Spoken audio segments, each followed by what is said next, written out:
but it does not show me the levels. Oh no, there's the levels.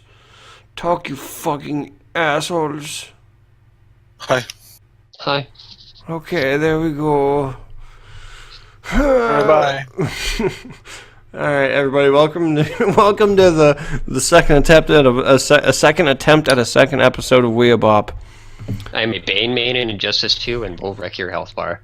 Yeah, and Steven Universe is A-OK. I went on about it for about 10 minutes, but I'm not going to do that again. So just know this: if you like RPGs, it's fun. If you like Steven Universe, it's fun. If you don't like bugs, that can be an issue, but not as bad of an issue as if you had picked it up day one. Okay, there's my review. Can I re-mention my Street Fighter V stuff? Yeah, go ahead. Just fucking do it. Just fucking do it. Street Fighter V's getting new V triggers. Gives a fuck, Adam. I'm playing. Everybody gives a fuck. They wouldn't be watching the show if they didn't. But yeah, Capcom did release a little teaser trailer for the new V triggers for Arcade Edition, showing off new abilities, new V triggers, new combo centers, all that stuff. New good stuff. Yeah, like to mention a few, Ken is getting his Shinryuken back in a form of his second V trigger. Guile's V trigger, second V trigger gives him thick. Yeah, his first V trigger it extends it amplifies his arms where he had those big Rolexes meaty claws. Those Rolexes of pure psychic or sonic energy. Most ridiculous bullshit. His fucking super was so dumb. Yeah. Pump is up. He's got anchor arms. But then he was able to throw out multiple sonic booms. Yeah, with his V skill or V trigger. Yeah. His second V trigger apparently it amplifies his legs this time, and his flash kicks get enhanced. Able to pop them up into the air, keep him in there, and give him some juggle opportunities, which sounds really, really cool. Yeah. Another one to note is, I guess, Ryu. Mm-hmm. He does the thing from Marvel vs. Capcom 1 where you do core circle back, and hard punch, and you become Akuma. No. I wish that was... I wish he had some form of that. That's what they need to give Ryu in MVCI. Anyways, back to Street Fighter. That? He's in there, isn't he? It's just Ryu. There's Akuma. Akuma's in Street Fighter 5. No, I was making a Marvel vs. Capcom. I was saying I want that Marvel vs. Capcom Infinite. Oh, right. No, we're not talking about that. I know. I'm just saying. No. God, fucking give a guy a podcast and a YouTube channel, and he thinks he's just the boss of it automatically. Oh, my back. Oh. Yeah, your pussy and your crack. You fucking. That's what you get. Anyway, no. Ryu's second V trigger looks like he has an enhanced parry where he parries it and then counters the shit out of it, but you can combo into it and everything. It looks like he's channeling in the power of nothingness. That power up he gets for surpassing the Satsui no Hado. Ultra Instinct, it's Ultra Instinct, fellas. Stupid as Ultra Instinct Ryu, yeah. I think it's interesting that they're going to approach that at all after it wasn't a thing in Street Fighter 3, which canonically happened after 4. Mm-hmm. And also, it was like not that heavily stressed on in 4. I know nitpicking a fighting game for having a bad story is like actually stealing candy from an actual baby. But yeah, man, fucking yeah. Street Fighter, as time went on, Street Fighter has become the weakest of all the fighting game stories. Easily. Oh, I didn't mention Bison's. Oh boy. I didn't mention Bison's. They showed off Bison a little bit, and he gets. I guess he goes into a mode where he temporarily gets a Psycho Crusher. Oh, the Psycho Crusher. Yeah, that's my favorite ghetto anti-air. Like apparently he can grab you and then do and like cover you, and it's like psycho energy and everything. It's like a grapple. causes you to explode, and while they're in the air, he combos with the literal Psycho Crusher. It looks really cool. I might play Bison again if it's that fun. Man, I just really want some characters for me to connect with, because I don't like anybody in that game. Oh, and they showed Birdie. Birdie was a character I was having a lot of fun with in Street Fighter V. Yeah. Birdie's a hoot, yeah. Yeah, his first V trigger, like his basic one, was when he ate like a hot pepper, Mm-hmm. and gained armor on like all of his moves. Also huge damage. He became a threat. Mm-hmm. A threat. This one he gets a double fisted. He gets a double fisted. He gets a double fisting? uppercut. No. A stout double fisting. He takes both of his arms and sticks them in his ass. And he goes, Birdie! Oh, wait, no, Sorry, that was just so easy, and it was just I had to. So he hands takes in the butt. No. He takes both of his arms and literally flips the table on your ass. It's like a burning uppercut kind of thing, where he just flips you into the air and does. Oh, and he's got something with his chain too. I don't know if it's a new move. I don't know if it's part of his V trigger, but he whips you with the chain and then cranks it back, and it pulls the enemies back into them. It's like it looks like a hard knockdown, so you can have some fun little like mix-up opportunities there. How many is all of this new Birdie stuff going to get them an MA rating with the whips and chains and fisting? Honestly, Street Fighter V should have been rated MA for a while because of freaking Laura, Cammy, Armika. Cammy's not that bad. It's all Laura. Laura has like, she has wandering nipple syndrome. They've got a knife. Is she more risque than she used to be at launch? Way worse. The Bonita costume that they released, Jesus fucking Christ. She's literally wearing. It's got the juicy underboob, right? Yeah. Yes. Yeah, she has more skins like that. Yeah, and all the other characters have been getting more skins like that too. Yeah, but they're nowhere near as risque. Like, if I recall, the ones for Cammy are up her usual alley. Like, they're usually just like a thong back, and that's it. Like, I mean. Yeah, but Cammy has always been kind of like. She's been like the sex character, but at the same time, she's never felt like the sex character though. You know, she's never been like meat on a silver platter. She's gross looking. Fucking you get the fuck away from my waifu, Lewis. As far as back as Super Street Fighter 2 Turbo, you piece of trash. She has that weird 2 frame per second lick that she does at the end of the intro cinematic. You remember that? Yeah, I love it. I press my face up against the screen every time it comes on. Yeah, she's the first Ho-Ass character, which I've never understood, because she's like, I don't know, she's not designed the way. Yeah, that's why like a TNA character would be. Yeah, giving her that weird like little sex lick, because the thing is, it's not. The only thing that's like sexy-esque is like her butt shot, but even then, it's like, it's just more of a playful pose, and she just happens to be wearing a fucking like thong onesie.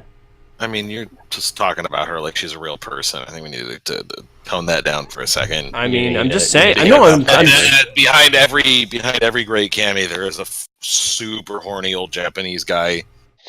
Well, I'm just saying, like, as far as sex, like, driven character, she's nowhere near as bad as the other ones. She's not like an empty soul. Like, I think she's a better female character. Like, she's better as a female character than Mai Shiranui from King of Fighters. You are going to need to check yourself before you fucking wreck yourself. Dude. Sounds like you're about to wreck him for him. Literally, Mai Shiranui is just saggy, baggy, bouncy boobies, the character. That's it. That's literally it. Even in the fucking anime, all she was boiled down to was, like, 3 scenes where they showed her tits. Like, that was that, and then she became, like, the princess that they captured and had to get rescued. All right, moving on. Speaking of triggers. We're just moving on. Okay, so, but yeah, topic of the day. Bottom line, SF5 is kind of pushing a knife right into the barrier between T and MA. Like they are it's borderline. I don't know. I don't think unless they show like an actual nipple or like fucking camel toe, I think they'll be fine. Yeah. I think as far as sex goes in video games, you can get pretty far, especially after seeing all the light novels and weird ecchi fucking JRPGs that have come out, like Hyper Neptunia and stuff. I guess. Who else did they show? Oh, Ibuki. They showed Ibuki. Yeah. Oh, is she another porno character? No. Why not? No. So She can be a Ibuki's porno character. You first- just gotta get the right artist. Okay, hang on. So Ibuki's y'all horn dogs, just chill the fuck out.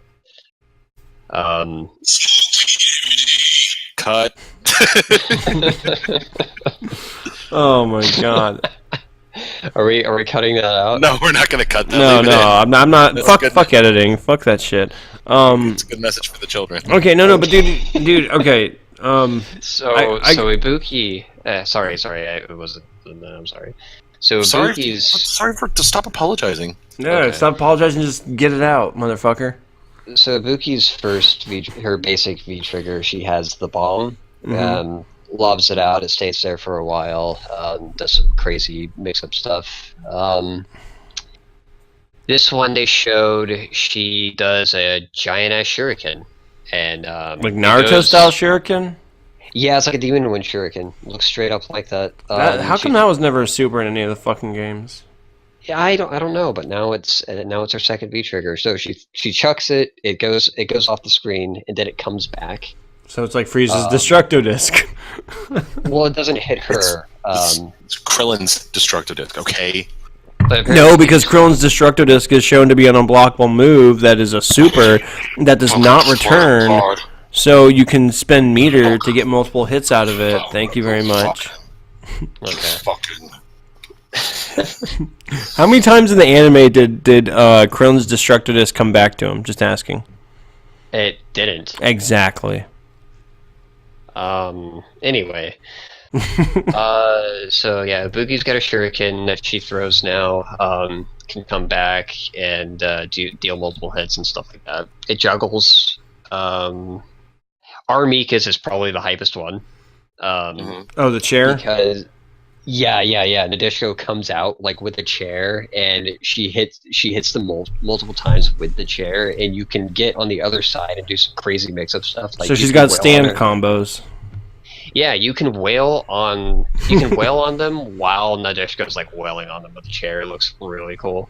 I have a friend who's trying to get in the competitive scene for Street Fighter, and he used to play Armika, so he might get excited about that. Yeah, I'm sad that they didn't show Zangief. Oh, he'll have something stupid. He'll turn into a tank and just roll over the enemy and fire cannon out of his butthole or something. I mean, Metal Zangief from Marvel. I mean, he already turns into a helicopter, so why not turn into a tank? I hope it's Mecha Geef. I really hope it's a Mecha raffle Geef. copter he turns into. Okay. It can still fly. It doesn't matter. Like, I need it to be Mecha Geef. I really do. That would be so awesome. He flexes and then he just fucking pulls a Colossus and just turns metal. More importantly, he breathes fire. Well, yeah, Yeah. that'd be a super. Oh, have him drink a bottle of vodka and breathe fire. Come on. Please. Oh, that's racist. But he does it in one of his win poses, though. He doesn't do it It's still- anymore. How can it be racist if it's there? What? That's the worst possible fucking logic.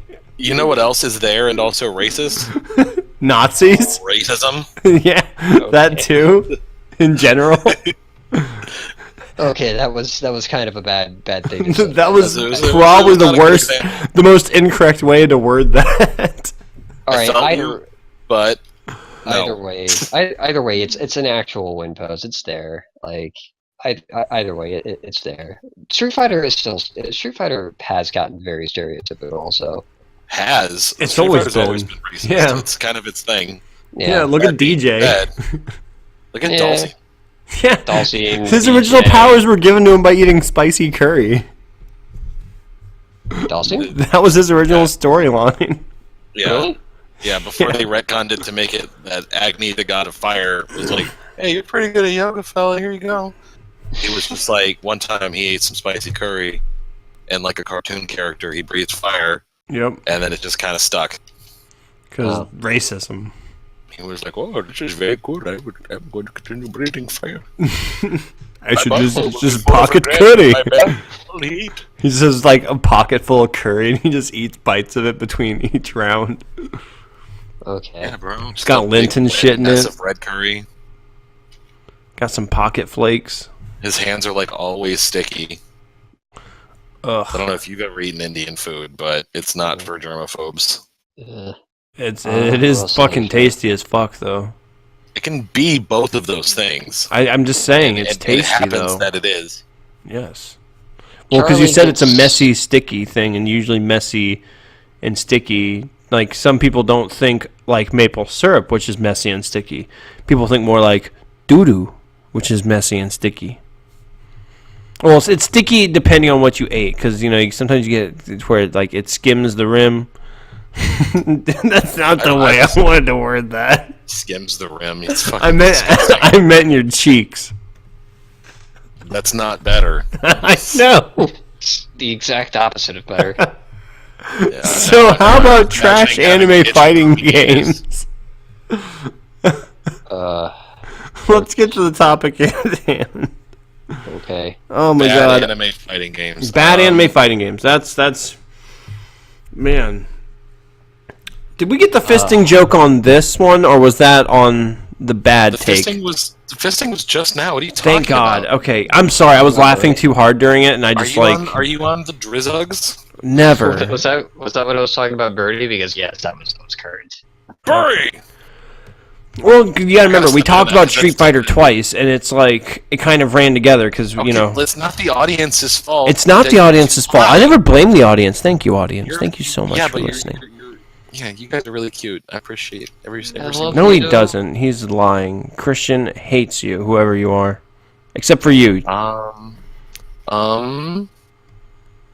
So...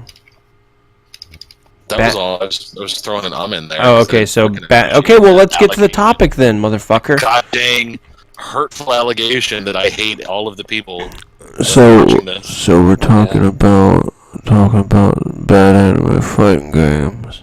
Which fits because I'm in kind of an anime mood after the latest Super episode.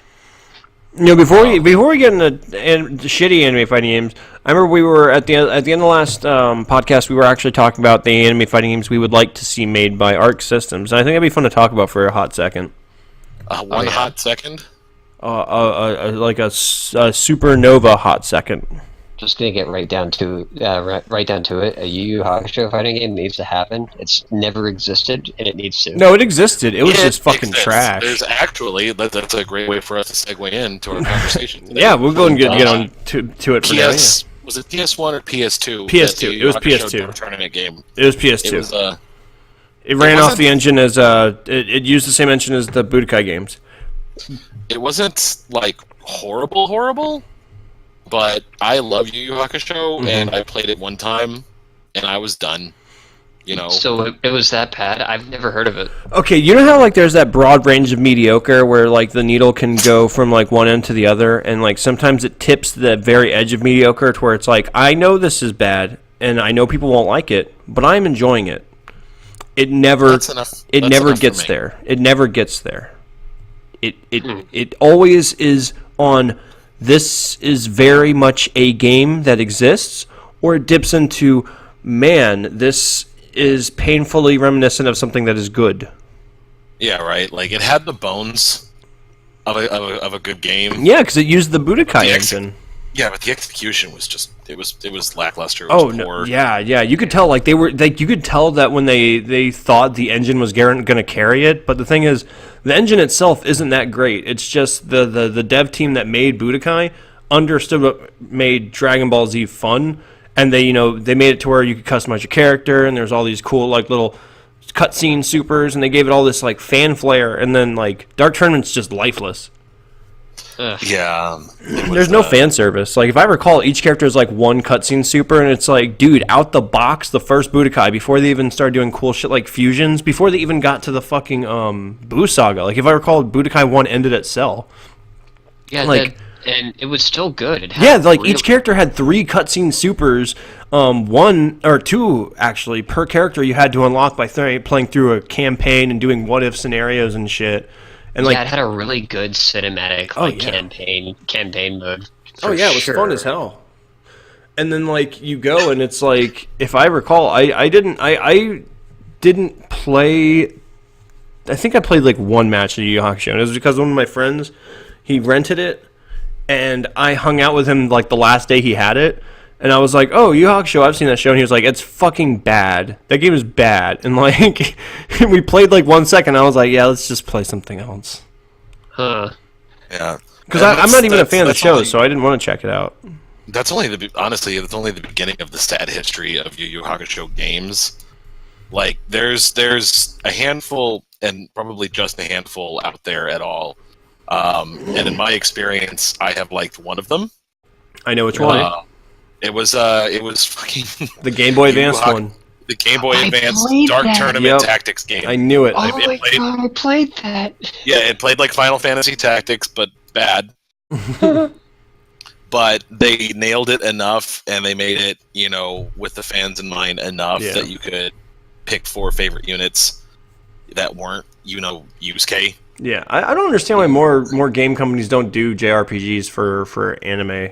Like just take like especially when an anime is completed, just fucking take that storyline and make it into a video game, and then for fun's sake, for like to make it feel original, give it to where like there's possibilities for like what if storylines, like if you met characters earlier, or if like characters died before certain things, shit like that. Yeah, but most people are never going to be a Budokai game ever, and I think it's more cost effective to not get anybody's hopes up in that regard.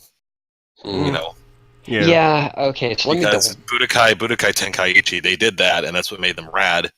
And then, they don't make those anymore. Well, the thing is with Tenkaichi, it started seeing really bad diminishing returns after the second game. I don't know. Tenkaichi 3 was the shit. I don't know. No, it was really popular, but the numbers actually it did well with critics and fan reviews, but apparently it just didn't sell that much. Like, people were like, I already have 2. There isn't much more for 3. I'll just keep 2 and not play 3. They had way more characters. Yeah, but the thing is, the characters all played the same. Yeah, but they were still like some really crazy, wacky. But they didn't add any like big characters. Like, if you think about the jump from Tenkaichi 1 to Tenkaichi 2, like they added shit tons of characters that were like weird left field picks that fans were like, "Whoa, no fucking way!" Like Pycon and Nail. And there was King Piccolo in 3. There was well, that's the thing. King Piccolo is cool, but at the same time, he's like not as cool. I'm a person that loves Piccolo and King Piccolo and shit. He's not as cool to like the general fan base as something like Pycon or like what was it, like any of the movie characters. Any movie character is going to get in over Demon King Piccolo as far as like popular picks. But it's like there wasn't anyone that was like worth buying an entire new game for a lot of people. Yeah, that's fair, I guess. I was one of the people that did buy it. I traded into towards 3 because my whole thing was I never really fell for the whole like, oh well, all these moves make each character individual. It's like, no, when it comes right down to it, they're all very much very samey. It's everyone's just like palette swaps with like, it's like they had an in-game build a character that they never released. Anybody remember Fasha? Yeah. Fasha? Fasha. Just the one female Saiyan that got killed by Dodoria and Bardock's pal? Yeah, Bardock's pal. Goku's possible mom? Dude, there was literally a character. No. Game theory. Bulma is actually Goku's mother. Oh god, no, Ew, please. Get out of here. Anyways, but yeah, like, okay, big example of one of the characters that's like a throwaway padding. There's literally a character in Tenkaichi 3 called Frieza's Soldier. That is his name. Yeah, but nobody played that guy. He was just there to build the number. Well, no, I think the idea especially behind Tenkaichi 3, is that all of the what-if stories and all of the campaign and all of this and all of that was massive enough, and they were like, fuck it, we have the assets, let's make it playable. And, in some regards, it made for lackluster characters, but for the most part, it just was like, oh my god, it was so hype. Like, how big is this fucking roster? See, my whole thing is, I remember there was one what if story where Devilman from Dragon Ball killed killed Frieza, or Mecha Frieza, King Cold, and all his men instead of Trunks. It was pretty hilarious. Devilman was a great touch. I mean, at the end of the day, the whole roster of Tenkaichi 3 was almost a love letter to Akira Toriyama, not just Dragon Ball. Yeah, it had like Dr. Slump and Rail shit. was in there. Yeah. Like, yeah, Raleigh was in there. Dr. Wheelo was in. Oh, Dr. fucking Wheelo was in there. Dr. Wheelo, the head in a jar. Everybody's got a head in a jar guy. But dude, here's my whole thing. Like, imagine if all the shitty throwaway characters, like, I mean, I played them ironically, to be honest. Kui, like characters like that. Kui? You didn't play Kui ironically. You loved Kui. Don't even lie. I loved his fucking super and how ridiculous it was. But I mean, Lord Frieza. Yeah, that's why I played him. For the uninitiated, Kui is a throwaway character from Dragon Ball Z. Who, if you don't know who Vegeta is, sorry, but Vegeta kills him in like the first episode that he's on the planet Namek, which is where the whole Frieza arc takes place. I know that's all jargony, but he doesn't do a goddamn thing, and he's in this game, and the big super that they give him is he just fakes you out and sucker punches you. Yep. He goes, Lord Frieza, and your character looks backwards like, oh shit, and then he just explodes you. He does.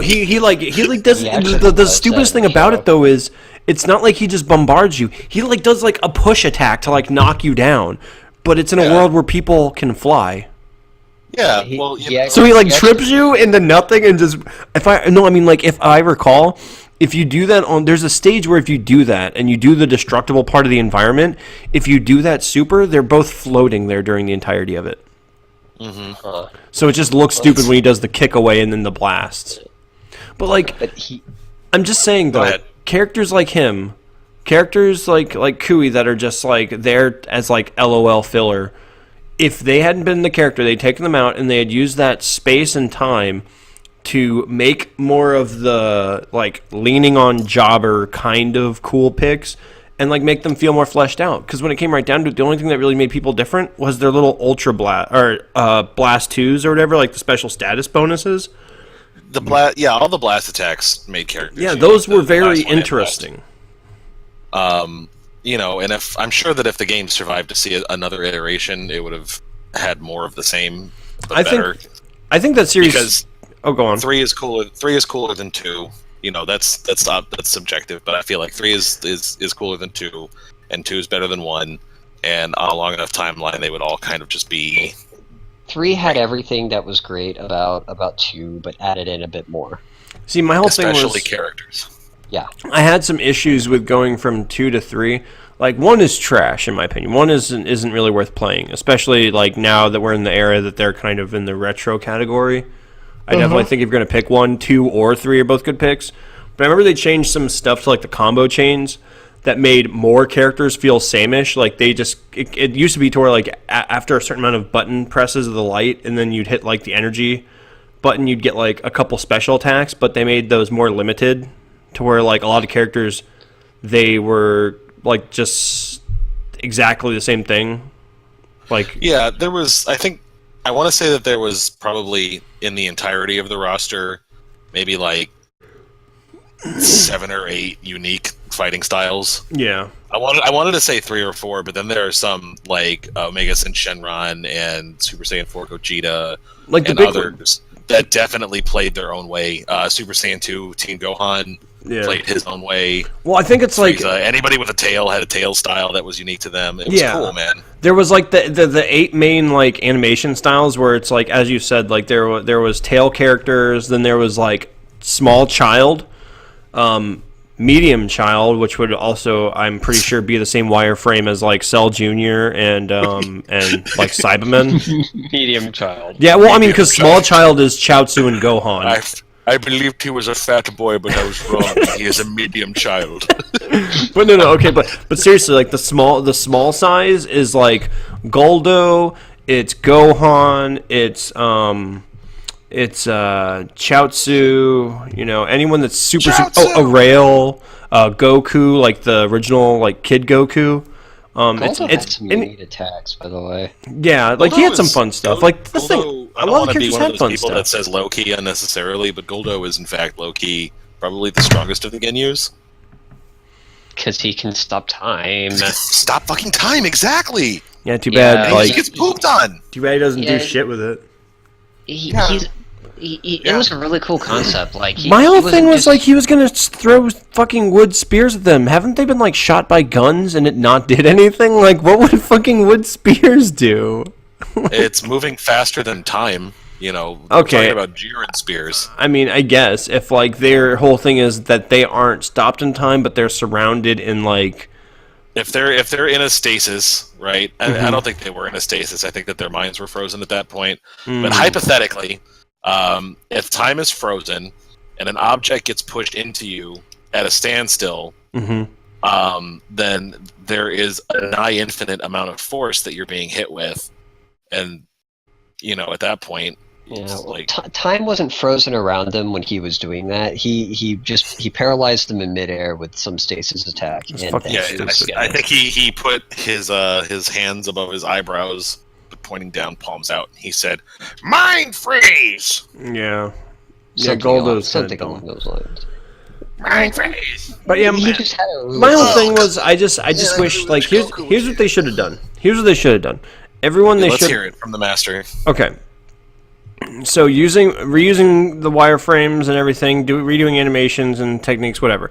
Have it be to where the blast twos, the special status bonuses and like micro attacks, those per character should have been built from the ground up. Those should have been original per character with a few that could have been dispersed throughout, like Ginyu forced positions and like the Saiyan Pride one makes sense to have a few characters use that. Shit like that. But for the most I was part... going to say, because throughout, most of them didn't see a lot of overlap. No, that's what I was going to say.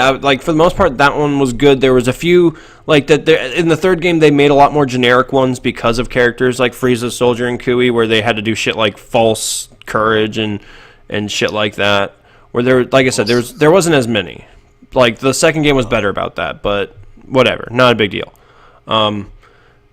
And the blast ones, for the most part, like, you always had, like, two that were, for the most part, generics. Like, it would be, you have your just big beam super, and then you have your combo special for most characters. Or, if you had a special circumstance, it'd be like a combo that goes into a beam. And basically all the animation team would do is just recycle the same beam attack for the end of that special move.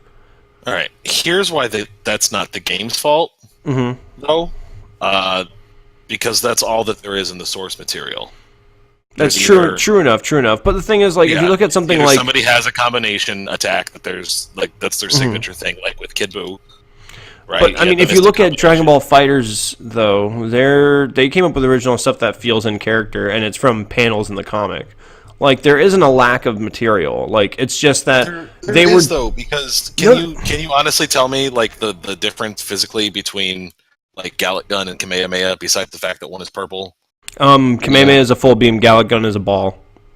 Gallic Gun is not a ball. No, it's not. It's not? Ooh, suddenly your opinion is worthless. Oh, do you remember the... I thought that was the purple one that he shoots out. It's Yeah, purple. It's not a ball, though. The ball is the Big Bang attack. No, I'm not thinking of, like, the big ball. Like, he has one that's just like a fireball. Gallic Gun is he puts his hands in a really uncomfortable position, and they're off to his side, and then he blasts it out, like swings his arm forwards, just like Goku does with the Kamehameha wave. And he goes, Gallic Gun, fire! And that's about it. And he charges he shoots a purple laser beam at you. It is a laser beam. But it is just a purple Kamehameha. I'm thinking of the one that Raditz has. Okay. That's also basically a purple Kamehameha. No, but here's the thing, dude. Vegeta doesn't even have Gallic Gun in his kit in Dragon Ball Fighters. Like, they saved that for his... I'm guaranteeing it right now. That's going to be his non-Saiyan form if that leak is true. And it's because, like, everyone... Like, each character has, like, a shit ton of different moves they get over the series as far as their big moves. But, like, when it comes to, like, small shit, like... His hurricane kick that they gave think it was Goku. It's actually like taken from a panel. That's why the Hyper DBZ team also had it in their game too. Like there's shit to take. It's just, you know, they're looking at the macro image, whereas Arc Systems is doing what CyberConnect did when they did the JoJo's game, where they're like looking at every single bit painstakingly, trying to find like how the fuck do we get more moves out of this. And it's like they could have just like done how they did the SNK style like cutscene blitz attack thing, where like you get hit and it does like, you know, animated beat 'em up shit, and then you get knocked away. Mm-hmm. They could have based that on, you know, the attacks that they used in the comic. Now, granted, doing that on a character by character basis is ridiculous, and I wouldn't expect them putting that much effort for a game of that size. I mean, that's the big thing. It's like necessarily the idea of drawing too much from the comic when it comes to Dragon Ball Z, and I know that it's going to sound blasphemous and weird considering that's coming from somebody who considers himself a cartoonist, but like the anime took so many liberties that you wouldn't. I honestly think that you wouldn't recognize the comic if you read it. Oh yeah, no, I agree with that wholeheartedly. Like, you know, down to like the entire time up to right now in Dragon Ball Super, Piccolo has 4 fingers, right? Yeah, and that seems like a nitpick, but it really isn't, because they changed basically his entire model and they had to animate a whole extra finger on him times a million goddamn episodes. Cell had 3 fingers and 3 toes. Tien almost killed Nappa when they fought the Saiyans. You know, there's a lot of stuff that they just like, you know, shit can't, basically, for lack of a better phrase there. I get you. You know, in favor of doing the cartoon how they wanted. I guess at the end of the day, though, like shitting on... He did. Vegeta said so. Oh, shit, Nappa, good thing you were wearing armor, because you would have fucking died, bro. Yeah. Yeah, it just goes to show you that Tien is more powerful than the average Earthling, which I wish fucking more would die. No, Krillin's the strongest human. Fuck you. Fuck you. Back to what we were saying though about I think talking about Tenkaichi under this topic is kind of like, excuse me, a moot point, because like as much as I like to rag on it and like say that's not like a serious fighting game, it's like it never really tried to be either. They were very obviously going for quantity over quality, especially when you look at like the animations. Like the animation is not like, if you look at the faces, it's not like there's a lot of the characters just have like mouths slapped on them. You know, they don't have like an actual like indent where the mouth is. It's just like paper. I think that also is a hardware thing. You know, no, it's definitely to make it run better. That game is definitely like over 10 years old. Yeah. No, that's the thing. It's like they made compromises in places that made sense. Like the more detail you put on each of the models, not only is that more work that people have to do, but it's also a bigger that's more file. You know, so if you can cut a few corners, you know, it's like that cuts a little bit of data. You gotta remember, if you have 100+ characters, if you can cut a little bit of data from each character, that adds up. Yeah. So yeah, no, I understand. I understand all those things that they did. That they had to take a knee in terms of quality just because they released it also on Wii. Yeah. Well, they did it on PS2 and Wii. That's the thing. So it's like if they had done it with like Xbox 360, PS3, and Wii, then the Wii would be the obviously inferior version, and they would. I feel like the PS3 wasn't out yet. Because I feel like Tenkaichi 3 definitely came out before the summer of Sackboy and Mirror's Edge. Like I think it came out. I think 3 might have come out after the PS3. I don't know about 2. I would. 2 is definitely older than PS3. 2 is like by a long shot older than PS3. But the thing is, when I'm trying to remember when I got a PS3, or not when I got a PS3, but when a PS3 came into my life. And when old Cuzzo got one. Yeah. DBZ Buddha Butt Dappa Dappa. Let's see what that release date is. Duba Dappa? Duba Dappa. No, it's Dubakai Timpakipu. I love that game. Can you believe it? Okay, so on the Wii, it came out in America in 2007. Yeah, it came out after the PS3. Well, hot damn! How about that? Wait, 2007? No, because I met you back in 2005, technically. Yeah. Right? Yeah.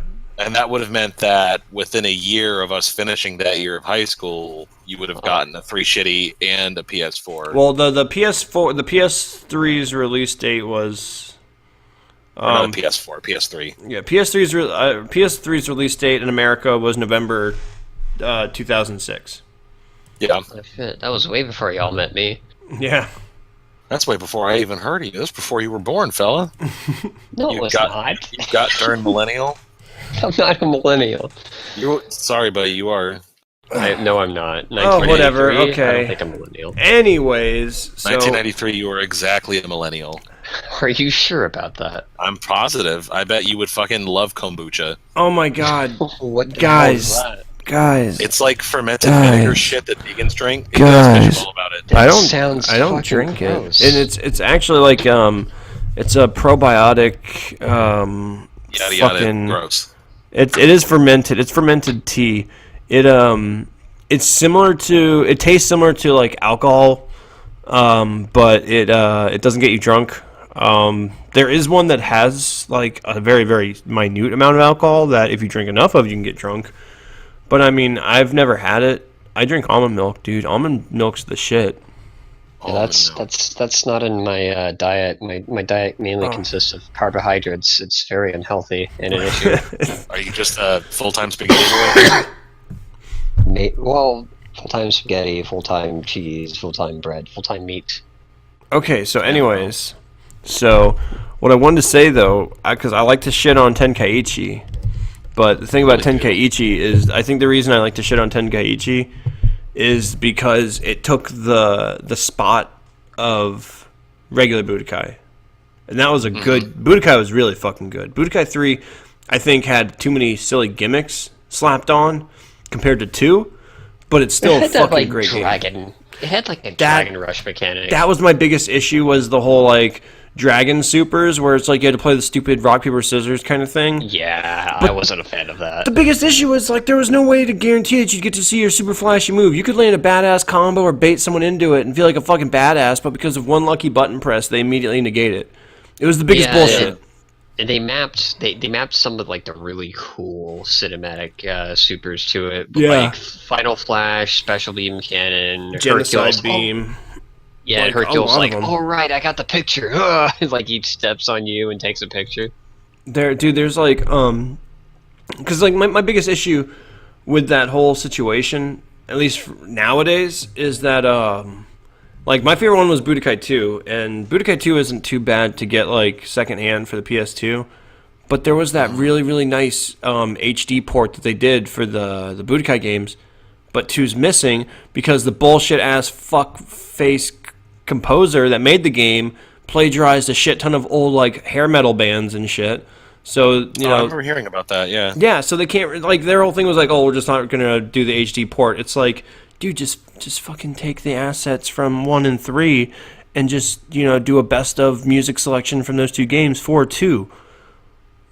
No. Like it's an easy workaround, people. And it's like a lot of people, that's their favorite one because they took out a lot of the silly gimmick characters, like the what if fusions, like Tiencha. Tiencha or the Piccolo Krillin one. Oh, I don't remember a Piccolo Krillin one. I remember a Krillin Cell from the first Budokai. That guy was fun. That guy was funny. You had to play through an entire storyline, and it was just you played as Krillin with a Well, what happened? It was a cell. what if scenario, right? He was going. Yeah, after... he used the tube. He used the tube absorption technique, but Yeah, instead of he's getting going after 18. yeah, he's going after he got 18, and Krillin. fucking Krillin pushes her out of the way and gets sucked up. Yeah, and he becomes just like tiny orange Cell Junior Yeah. reskin Cell. Yeah, and then he just ends up killing the androids out of anger. No, he doesn't. He doesn't kill them. He doesn't? Android 18 got away. Android 18 got away, and Yamcha and Tien kill him. Oh. And then and then it was a dream. It was all a dream. And Cell like wakes up. He's like just standing in the middle of the Cell ring because I guess he dozed off while standing up. And he's like, perhaps 10 days was too long to wait for a tournament. Sounds like a freaking Team 4-star joke. Yeah, I know, right? Fucking okay. So while we're on topic of DBZ, Let's talk a little bit about fighters, and then we'll get back to the topic because I just want I like gushing about this game and just talking about it. Yeah, well, we have to have our weekly gab about Super as well. Oh yeah, you guys go ahead and do please. that. Yes. You know what, Yeah, real but we quick, can- we can- we can come back. real quick, actually, if you guys don't mind, this is going to be a little rude, but I'm just going to step aside to get something to drink. I thought I had filled my tankard, but because of the Tankard, what are you, a fucking dwarf? yes, I'm just a Do we very need to tall take dwarf. Do we need to take a break or? Oh no! You guys can He's start just up gonna on go the away Wii. while we touch each other's wieners talking about Dragon Ball Super. Yeah, and I'll just come in during the Gotcha. awkward part. Okay. Yeah, the wiener touchy so, part. So be right back. Kisses. All right, so let's talk Tournament of Power right now as of this last episode. Yeah. Best fight so far? Kefla versus Ultra Instinct Goku. So far it's like the best looking fight and the best looking Kamehameha I've seen in a while. Oh, right. It was so hype, and the way he was just jumping from debris to debris, charging it up like he didn't give a care. I like the idea, the mythos that they're developing with the Ultra Instinct, and how Whis has like had it the whole time.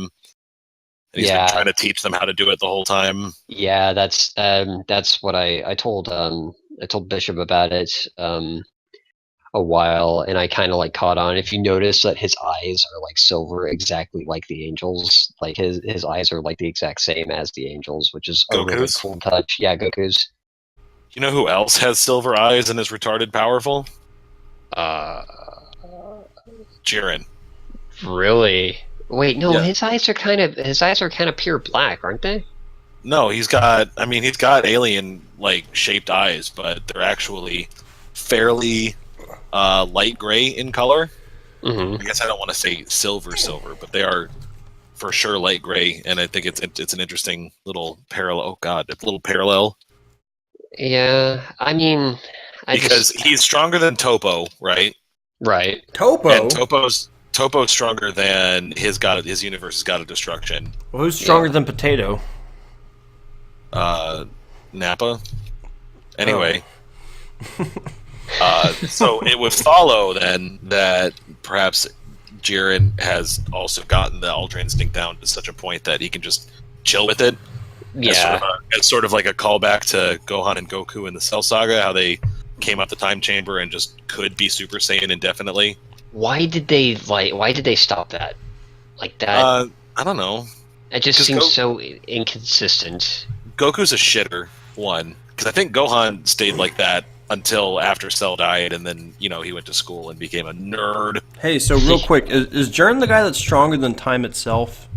Based. Yeah, That's- it was a less than astute way of saying it, but yeah, basically, somebody has a time skip power as like no, I his know signature- hit. Yeah. Hit, know, yeah.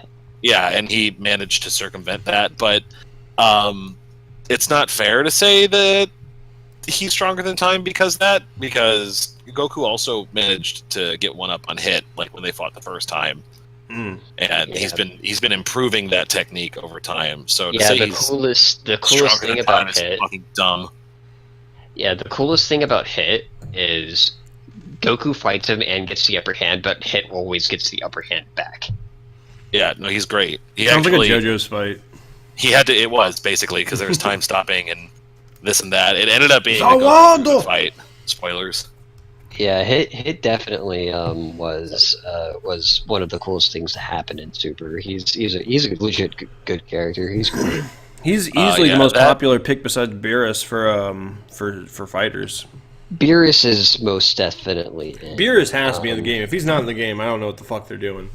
Well, there's a little screenshot of that scan. Yeah, speculation. Yeah, I've seen it where it's like people are saying it's either him or they're either saying it's Beerus or Hit because there's another one that's very obviously not the same blue-headed person, which is Ginyu.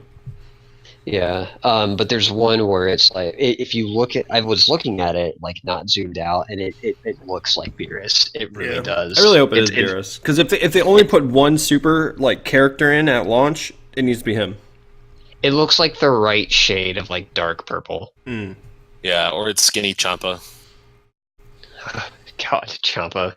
Okay, so on that subject, why is the God of Destruction and the Supreme Kai from Universe 6 both just fat. What's up with that? Because they're both fat. Because the series is body positive, Christian. Jesus, get with the times. Universe 6 is the fat universe, I guess. Everyone in that universe is fat. No, they're not. Everyone's Like, counterpart. the Universe 6 Saiyans are quite... Okay, I'm glad Plague of Gripes mentioned this, because Plague of Gripes did a whole thing about Khalifa and Kale. And Yeah, he said, I'm familiar. He's funny that he claims that he's not a Dragon Ball channel when...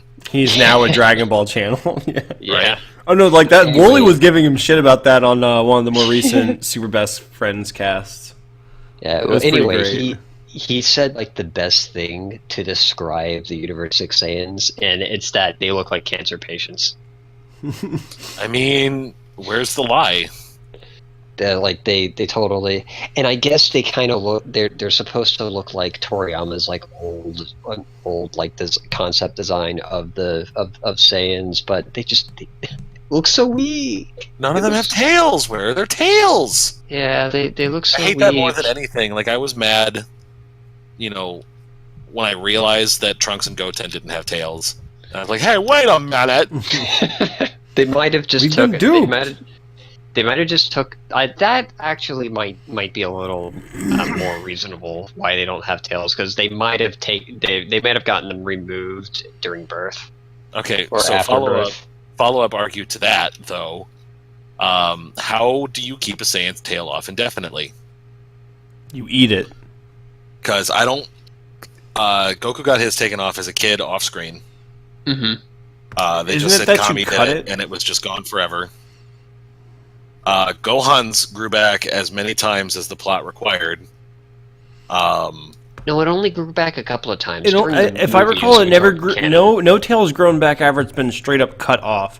Gohan, when Piccolo removed it, he pulled it off. Like he plucked it. Piccolo cut it off the second time. Oh wait, there was 2 times he removed his tail. Yeah, the first time was when he blew up the moon, and then he pulled the tail off. And then the second time was when they found Goku's space pod from when he was a baby. Oh, and it had a picture, right, that it projected? It was projecting a hologram of the moon that Piccolo couldn't blow up with his rage. Okay. And they turned around and he cut his tail off then. Maybe it's and then supposed to be... Yajirobe cut Vegeta's tail off the one time, and that was it forever. Maybe it has to do with the age. Maybe because, like... Or maybe it has to do with the inconsistent writing. That's probably it. Yeah, but fan theories are fun. They are. Fan theory. It's all a dream. Goku's actually a Chinese boy who's mentally unstable and addicted to narcotics. No. It's Gohan is his stillborn son. No, it's a boy it's comatose in a hospital in China, and the Dragon Balls were his building block toys, his marbles that him and his friends would play with. His best friend's Piccolo. He had cancer, and his chemotherapy hurt him, and so the doctor that came in with the mirror disc on his forehead, that was like his first really big villain. That was Tien. Yeah. What? He saw him as a Triclops. Fan theories are fucking stupid most of the time. I I like when they prove to be true, like the ones like... I love how crazy all the fan theories kept seeming in Steven Universe, and then it was like every fucking one that was ridiculous turned out to be true. Yeah. So I want to go back to talking about like the big bad. Well, I don't want to say big bad in Super, just the big strong guy. I have honestly no idea when this tournament arc is going to end. I know that we're past the halfway point in terms of the time limit, but like, I don't know. I feel like the time's going to be up, and there's going to be 4 people, and it's just going to keep fucking going. I guess it's going to be dumb. It's going to just be sounds fucking, like old Tyrion. It's going to be Jiren and Ribrian and like not Goku or Vegeta. It just sounds like old Dragon Ball Z, where they don't know where the fuck to end an arc. They just let things drag you're on. not wrong. So like Goku, he has the Ultra Instinct thing, but they keep hammering in the idea that like, yo, you got this transformation, but you're still like, you're gonna die. You're weak as fuck. You're tired. Because the whole last, I don't know, a billion goddamn episodes of Super has been taking place in the course of about 48 minutes? Yeah. Like 48 tacks or something. I don't know. Like it's for I don't. Schmeckens. It's Yeah. basically 48 minutes. Yeah. And in that amount of time, Goku's gone Super Saiyan 3 and bodied about 100 people and gotten bodied about 100 times, yada yada. And I just feel like it can't be that he's just going to be fine and win the tournament. So I'm starting to think that it might be Gohan or Piccolo that pulls it out, which would be great. I hope so. Because there's like there hasn't been other Namekians in Dragon Ball, it's so long. It's been such a long time since they introduced any new ones. Like we had Dende when he came to Earth, and then there was Nail before that. Because as far as the Namekians on Namek went, like two or three had names, and that was it. Now we got Solonel and Yeah, Potpourri. and they're like the last two from Universe 6, and I can't help. I mean, besides the hit, but I can't help but feel like one straight up looks like Slug. when they're at the brink, Piccolo's going to be like, maybe we can do our species' secret fusion technique, and you can live on even if your universe gets destroyed. And they're like, oh, sure.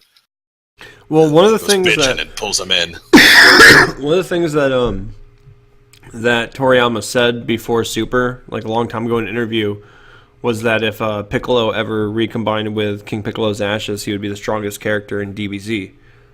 So, Yeah. that's still there. That's a plot line that Toriyama himself stated.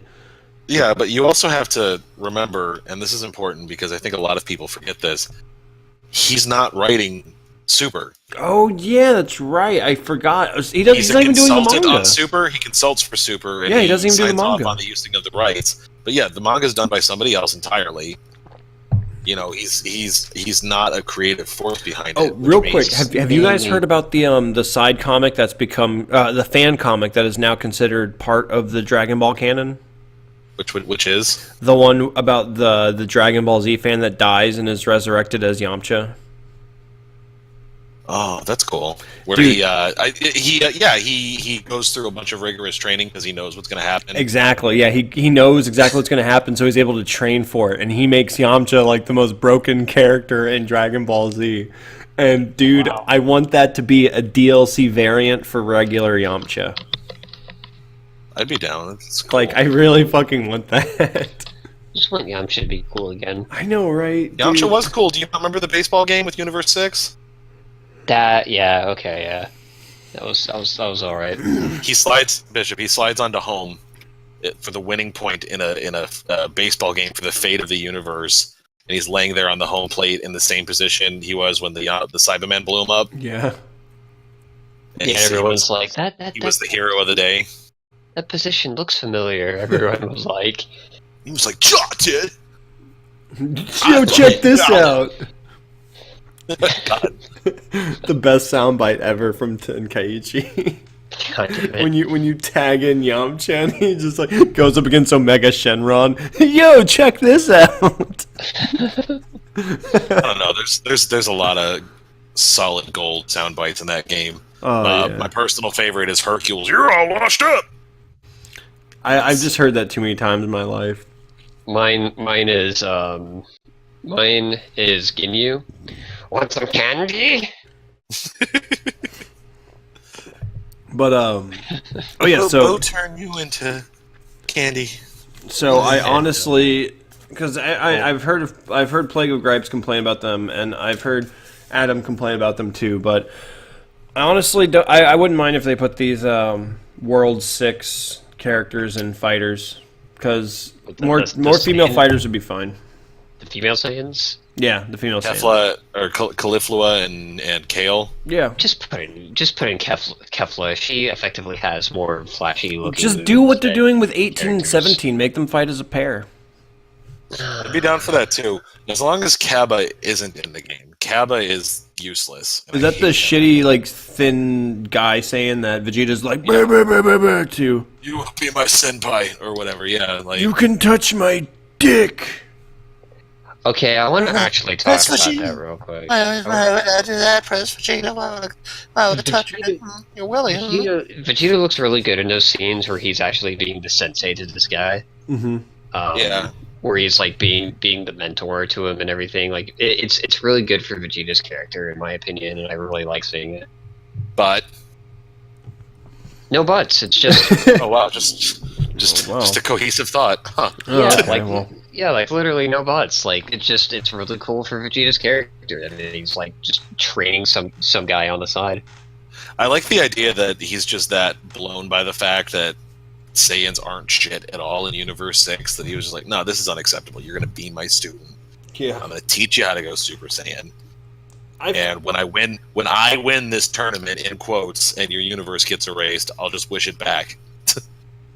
Yeah, like he's in Vegeta. Like Vegeta, they're doing really good with Vegeta in Super. I think like he's like second to Piccolo in best character arc in all of the series. You know. And he wasn't, like, he was pretty one note for a long time, but, you know, when you get close to the end of Z and in progress through Super, he's, like, a lot less of a shitter and more of, like, a human being. I want Piccolo to have an attack in Fighters of this thing that he did in Super. It was the coolest thing I've ever seen Piccolo do, like, in my opinion, because it was just really neat. Oh, what was it? It was when he was training Gohan to get back into Ultimate form, right?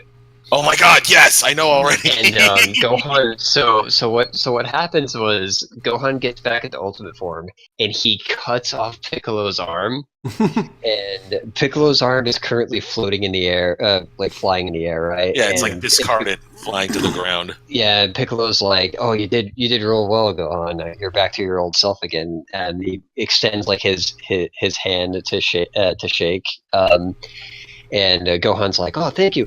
And meanwhile, behind him, Piccolo's severed head is getting up to the point where it's right behind him, and it points at Gohan and fires a ki blast on his back. Yeah, and he was like, "You fucking idiot! You should never let your guard down." But I just tell you. That's pretty funny. And Gohan's like, "Oh, damn it, right."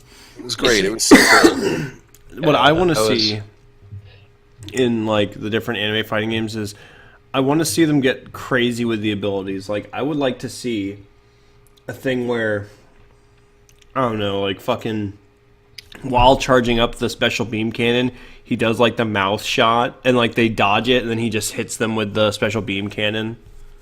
You know, like shit like that, where it's like combination of moves. Like the instant, like instant transmission Kamehameha was actually from an episode, but like that was still a fucking rad ass super in you the know video what's games.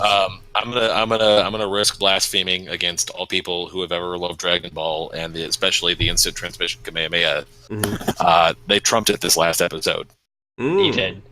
There was the big like knock the girl Saiyans out of the tournament. Sorry, spoilers. Kamehameha this episode was the hypest in so long, and he's like, so Ultra Instinct is basically you break into this unbelievable wellspring of power like inside of yourself, yada yada. You know, you don't train for it, and then your body just goes on autopilot. So you become 100% savage instantly. Yeah. So it's really cool to actually see Goku be raw for a while, and like he's under assault by this girl Saiyan, legendary Super Saiyan fusion, yada yada. And sure, like her power up is shooting death lasers everywhere. Like, you know, the blood orchestra from Metalocalypse, where they have the laser mother. Yeah, laser no, I just saw like a little clip of that. Yeah. Yeah, so he's dodging all of that and running around and jumping on debris and yada yada. And they're about to charge up their big super spiral beam death blast attack. God, holy fire, whatever. Looks like a candy cane. It's striped and it's green and pink, and she's got him in the air. She's like, you can't dodge in the air. And he just kind of smirks and just zooms up over their attack into her face and like shotgun blasts a giant Kamehameha in her face. And I'm not describing it well, I feel, but it's so cool and it's definitely worth a watch just to see. He does a thing where while he's dodging over that big energy blast, he actually scrapes the Kamehameha that he's charging against the beam while he's dodging. Oh yeah, it's so fucking cool. Dude, It was really cool. DBC, So DBZ seems like those moments though are like too few and far between nowadays. Yeah, not to quote other media, it was so badass that they replayed it 3 times. They did though, and it was though. Yeah, I mean those things are few and far between, but I feel like they've always been, and that's what makes them exciting. Because if it was big, obnoxious anime hype every episode, it would be, I don't know, like One Punch Man, and they would become a parody of itself. Well, One Punch Man is already a parody, though. Like, it is a parody of shonen. Except it's a parody that fell victim to the things it was lampooning, and now it's the same thing. I don't know. I think it's still got its main image. I think as far as like, it's kind of lost the joke at points because it wanted to have more of a message. So, but the thing is, like, I think the message is good though. Like about what it means to be a hero. I enjoyed the show a lot, though. I definitely wish it would have stuck more to its original like satire side. But I mean, I still think that when it does dip back into it, it's still smart. It is definitely muddled on that approach, though. But like I said, it's because the guy wanted. He was like, hey, you know what? I can actually tell a bit of a story. I can maybe even like put some sort of sense of morale in it.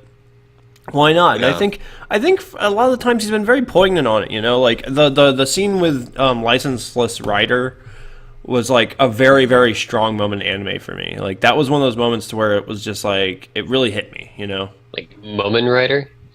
I can't remember what like the Japanese term for it, but like the bike dude.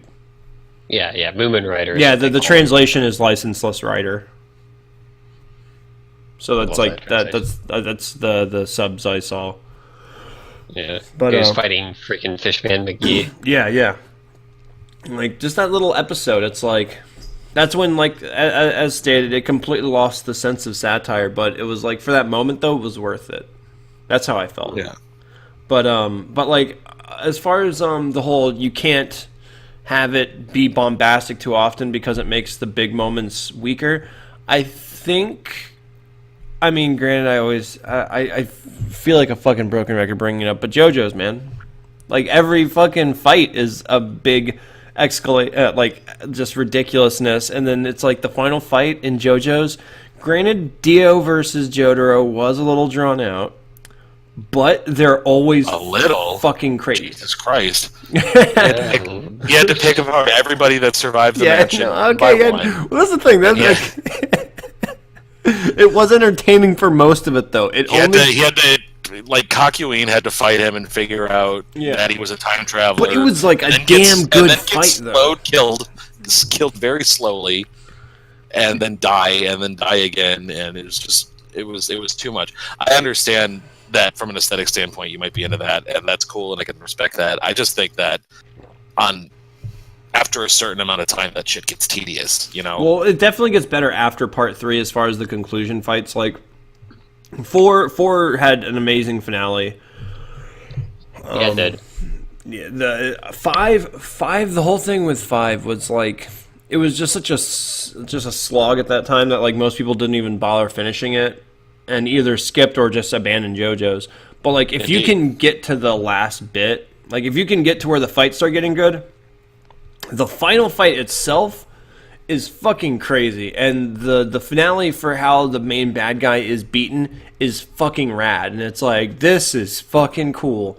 And part 6, like, just, dude, I was an emotional wreck after I was done finishing it. I was just like, I had to just sit there. I was looking at my monitor, just like teary-eyed, and my wife's just girlfriend at the time was just like, "Babe, are you okay?" And I'm just like, "I can start reading Steel Ball Run now," like, because that was like my goal before the fighting game came out. Like I wanted to catch up on JoJo's, and so like I was like, Steel Ball Run's in a different universe, isn't it? Yeah, it's a hard reset. Yeah. For those not in the know, our boy Bishop is a JoJo's fan. He's a big JoJo's fan. He loves it. It's something like a meme. A bit for me, yeah. But like, my whole thing is, I'll just get this out of the way for the whole topic and everything while we're on it. JoJo's had some fighting games. Had a really good fighting game on the Dreamcast. They had a real good arcade fighting game. Same game. Yeah, the Capcom made arcade fighting game was pretty great. Fucking great. All-Star Battle was not bad. It was not bad at all. Very fan servicey, very gimmicky. It was more on fan service. It was way more. That's the thing. The gimmicks were all fan service based, so like they were fine. It's like my issue was it was no longer like if you play on an arcade stick and you want to use all the mechanics to their fullest, it is not a 6-button fighter. It is an 8-button fighting game, and 8-button fighting games don't fucking work. Like I don't care who you are. That is too wonky. That is too much. Especially because it's not even like 8 attacks. You don't have 4 punches and 4 kicks. You have light, medium, hard. It's light, medium, hard style, which doubles as your stand button. And then you have a dedicated dodge button. You have a shortcut button that's mapped to the controller. So it's like you can just use button presses for that. But then you also have taunt as a vital part of some characters' combo kits because there's taunt canceling.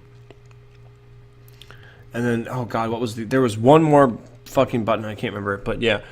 The control scheme, like, if you do it with the regular 6-button layout, it's just like, oh my god. It's so rough. You have to play with 8 buttons, and then you have to, like, stretch across your stick. Is there any other JoJo fighting games you wanna mention? Oh, see, that's what I was getting to, because I wanted to get out the bad that I have for All-Star Battle real quick before we get into it, like... Because All-Star Battle, as a general fighting game, was not very good. It could have been if a sequel had been made, if an All-Star Battle 2 had been made, where they had taken the formula and taken the game that they had worked so hard and so lovingly, just crafted over the span of such a nice period, good DLC, just taken that package, refine it, fix the netcode, add a few more characters, maybe a new mode. But no... They didn't, and we got Eyes of Heaven. And Eyes of Heaven, for those of you who don't know, Bandai Namco, I can't remember what they're calling themselves nowadays, despite being such a good development studio or publishing house, they're also a really shitty one in that they will reuse game engines over and over and over and over. And that is currently what is happening with Gundam Versus. I'm pretty sure I already mentioned this actually on the last podcast. But with Gundam Versus, they just reused it and they made the Eyes of Heaven game. And it's fucking stupid. It's really, really fucking stupid. Really stupid. They fly like Dragon Ball characters. It don't make sense. That's how animes fly. Like the only reason that they had the whole flying thing going on during part 3 was because Araki just didn't know what the fuck to do during that fight, obviously. So it's like, fuck it. They have stands. They can just super jump. But it's like there's a reason that they like never did that ever again in all of the series because it was fucking stupid. It's just Dio deflecting all these emerald splash shots while he's flying in the air. But it's like, dude, I remember I was playing the demo because like I saw that it was like 2v2 fights and it used the same assets from All-Star Battle. And I was like, this shit looks gorgeous. It's going to be fucking great. It's a new All-Star Battle. And then like I played the demo and it's like, this is not a new All-Star Battle. This is shitty J-Stars Gundam versus bullshit. Oh god. Oh, Jump Ultimate Stars. No. I did not say Jump Ultimate Stars. I said J-Stars. J-Stars is fucking trash. That game is just the most offensive game. Like, if we're gonna talk about shitty anime fighting games, let's talk about J-Stars and the abomination that is. I'm kind of indifferent to J-Stars. I am not because of the wasted potential. I think it's a game. I think it exists. It is definitely a game. It's okay for parties. No. You're wrong. You're wrong, Adam. I don't think it's that bad. No, it is. I'm sorry. I have a seething hatred for it because Dude, it's Namco Clearly. Bandai. Here's the thing. Clearly. It's Namco Bandai, and they have the access to so many good game engines. They have access to Tekken. They have they have the Tekken build for Unreal. They have the Soul Calibur build for Unreal. They have the Naruto Ultimate Ninja Storm build for Unreal. And I don't even really like Ultimate Ninja Storm, but No. but a Ninja Storm game, like a Ninja Storm style of game, using the J-Stars roster would have been better than the slop shit fest that is J-Stars. It doesn't make sense within the game. Like, some of the characters, if it had just been like characters on the scale of Dragon Ball Z, flying around and destroying buildings would have been fine. Excuse me. But then they have characters like the alien from Assassination Classroom and shit, where it's like people with guns. And it's like, these aren't characters that fly through the air and destroy buildings. Like, this would have been better suited as a Marvel-style fighting game. Like, that's the dream. That's I think, the easy solution for any crossover, you know? Make it a fighting game with really, really simple cancels, no real complicated timing things, crazy flashy combos, super moves, yada yada. I guess Goku, Vegeta, and Frieza don't fly in that game, do they? I mean, they have like the jump thing. Actually, I think the DBZ characters, like, they have a shortcut you can do that makes them fly. But the big thing is, like, by using jump cancels and shit, or whatever the dash system is. I remember watching someone play as like Luffy and someone else, and they were essentially able to fly because of the way they use the movement system. It's the same thing in JoJo's, like all Eyes of Heaven. Like, they don't have the ability to fly in the series besides the one fight with Dio, but like the air dash system allows you to like just fly through the air indefinitely. Like, you can just soar around. It's like, this don't make sense. And like the whole thing with J-Stars is, like, if you look at the character renders, it's very obvious, even on the PS4, why the game was able to be put on the PS3. Like, the PS4 version is major shit because of the PS3 version. And the worst thing about all of that, though, is if you look at the PS3 version, it's not even like good for a PS3 game. Like, there are games that look way, way better. So it's like they should just cut their losses, completely drop the PS3 version, and make the PS4 version a PS4 quality game, instead of making like a shit PS3 game and porting it over to PS4. Yeah, that's fair. I mean, it doesn't look that fantastic of a game anyway. Yeah, like the roster pick, like, some of it makes sense and some of it does not make sense. Like, you know what? I mean, I'm gonna. It's just a dumb part. It's just a dumb crossover party game. Can we just agree? I agree to that. I agree, but I agree. It is a shitty dumb party game. I agree. My issue is like the wasted potential. Like, yeah, I know. Granted, You've mentioned that. now with this Arc Systems thing, though, like, that would be a cool thing for them to just be like, hey, just, you know what, just take the J-Stars. Just do a Shonen Jump fighting game for us, Arc Systems. And there we go. Everyone will be happy. Because Arc Systems knows what the fuck to do. Yeah, Arc System has been that fighting game creator right now. They're just the fighting game developer for this time.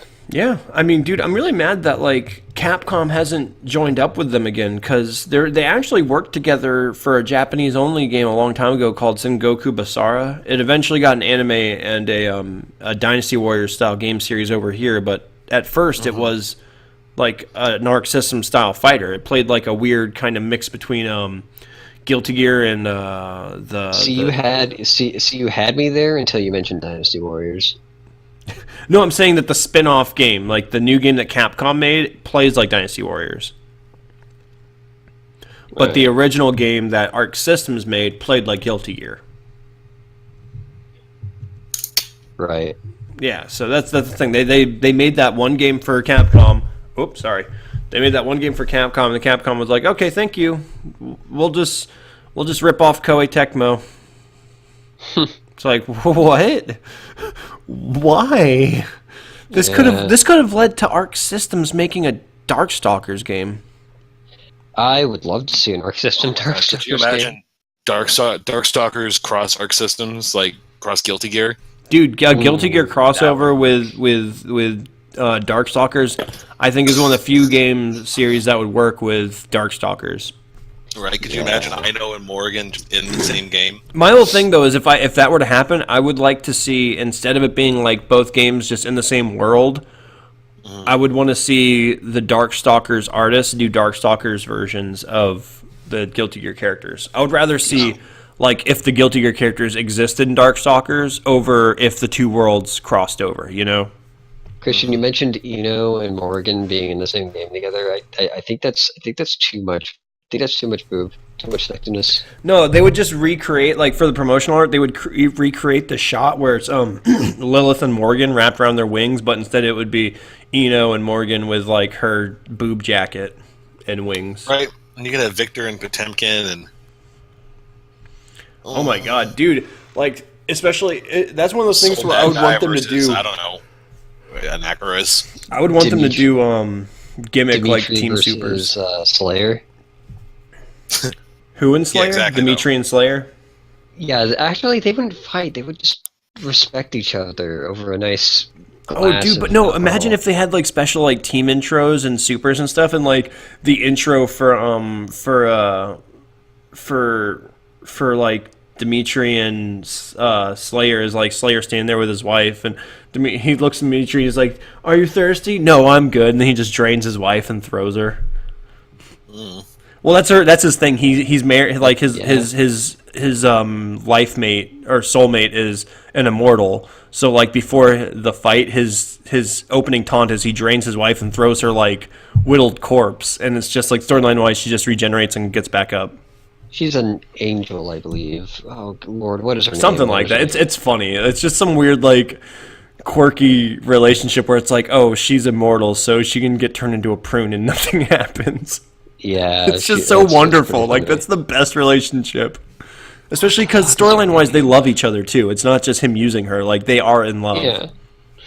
Yeah. Like Slayer's good character. I'm trying to figure out what the hell her name is, though. She has a name. I'm trying to figure it out. I'm trying to think of other characters that would like be matched up. Like I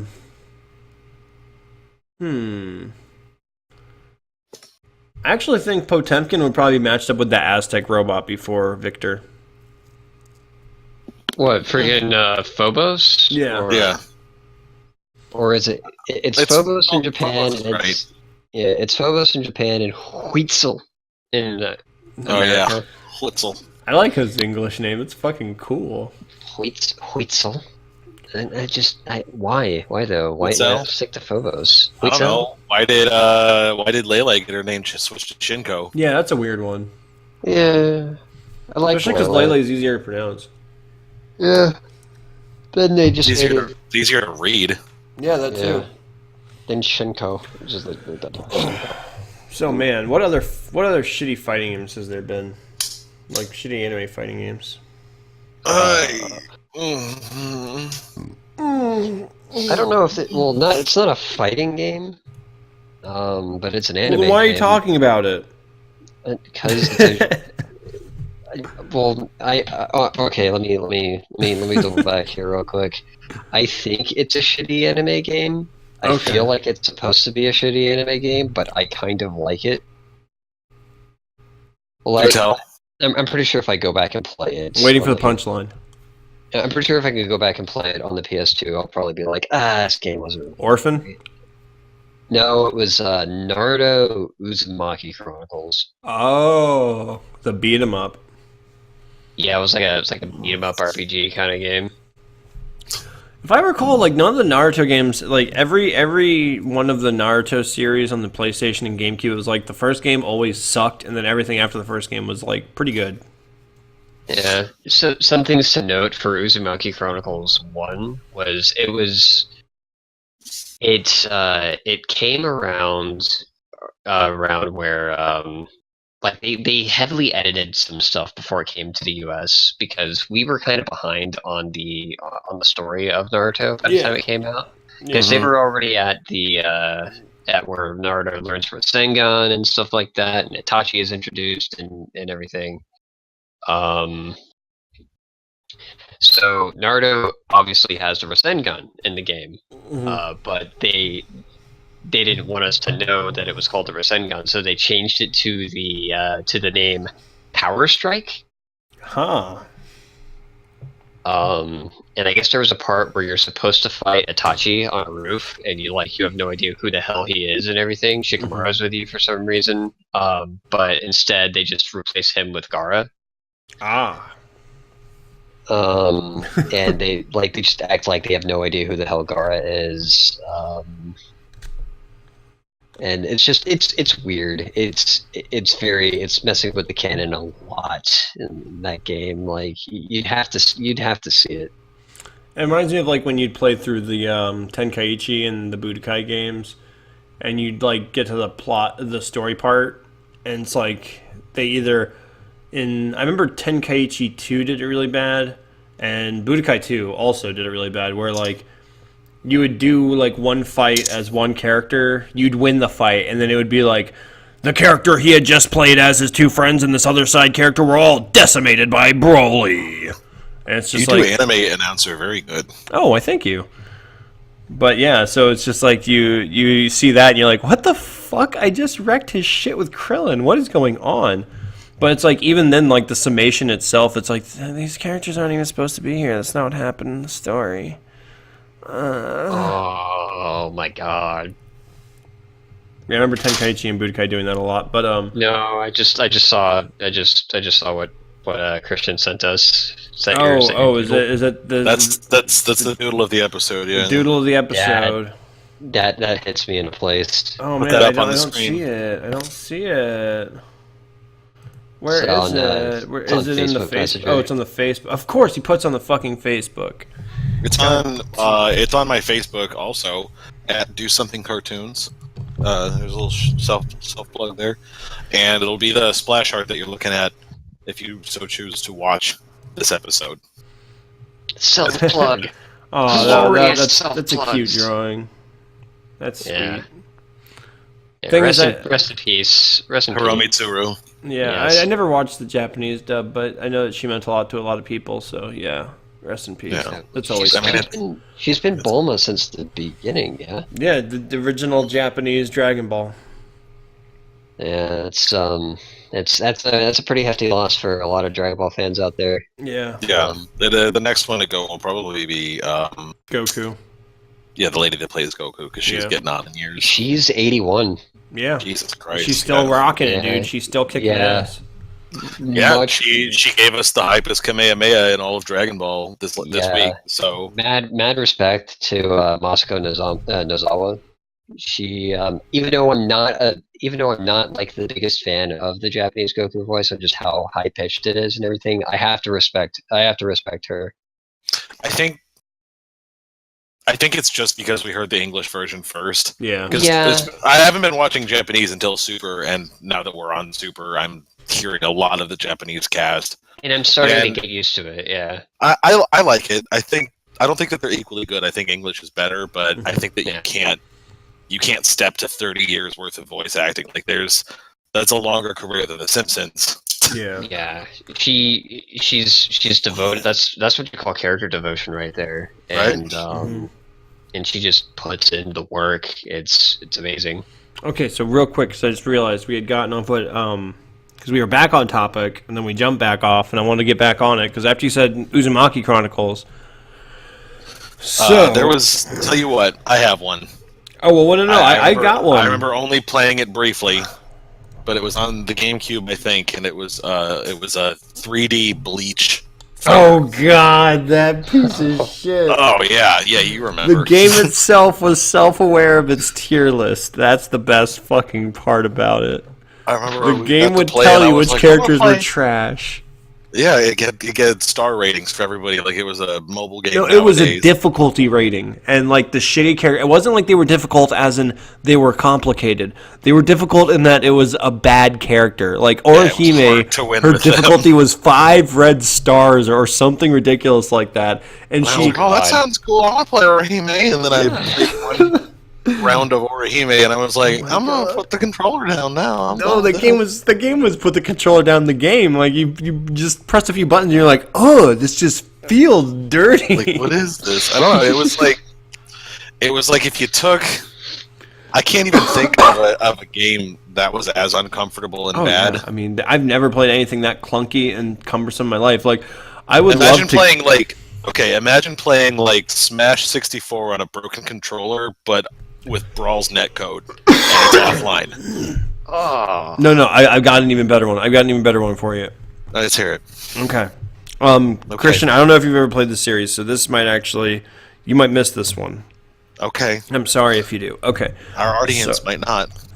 So, Adam, imagine Bushido Blade, right? Mm-hmm. Yeah. Okay, imagine Bushido Blade, but with health bars. That's not the big deal. Okay, so you have Bushido Blade style like movement field, but it's Tekken 2 style control, and everyone, instead of having different combo strings, has one combo string and a Smash Brothers special button. I'm walking out of this room right now. No. We're not done here. We're not done here. So Yeah, along with worse. the special button, you have a dedicated super button. Now, here's what Christian didn't mention about this game, and it's beautiful, fucking amazing fan service and quality. When you land your super move, it is a still cutout of your character. If I recall, it was like some characters, it was even like a low-res image of them just like floating on screen with like a basic motion tweening of left and right to give them a shake effect, with like a shitty background like graphic of just like fire particles in different colors as like Japanese text boxes just slap over them like it's a fucking like advert. Like imagine if Kamehameha was like an advertising bubble that they just slapped over Goku to say he's doing the Kamehameha, and then the screen turns white and you just hear someone getting hit. I found it for anybody interested in looking it up. It's called Bleach Tasogare ni Mameru Shingami. What? Yeah, it is. Bleach Tasogare ni Mameru Shingami. Grand sponsor no Toyota Kurishimasu. I just remember playing. That was really good.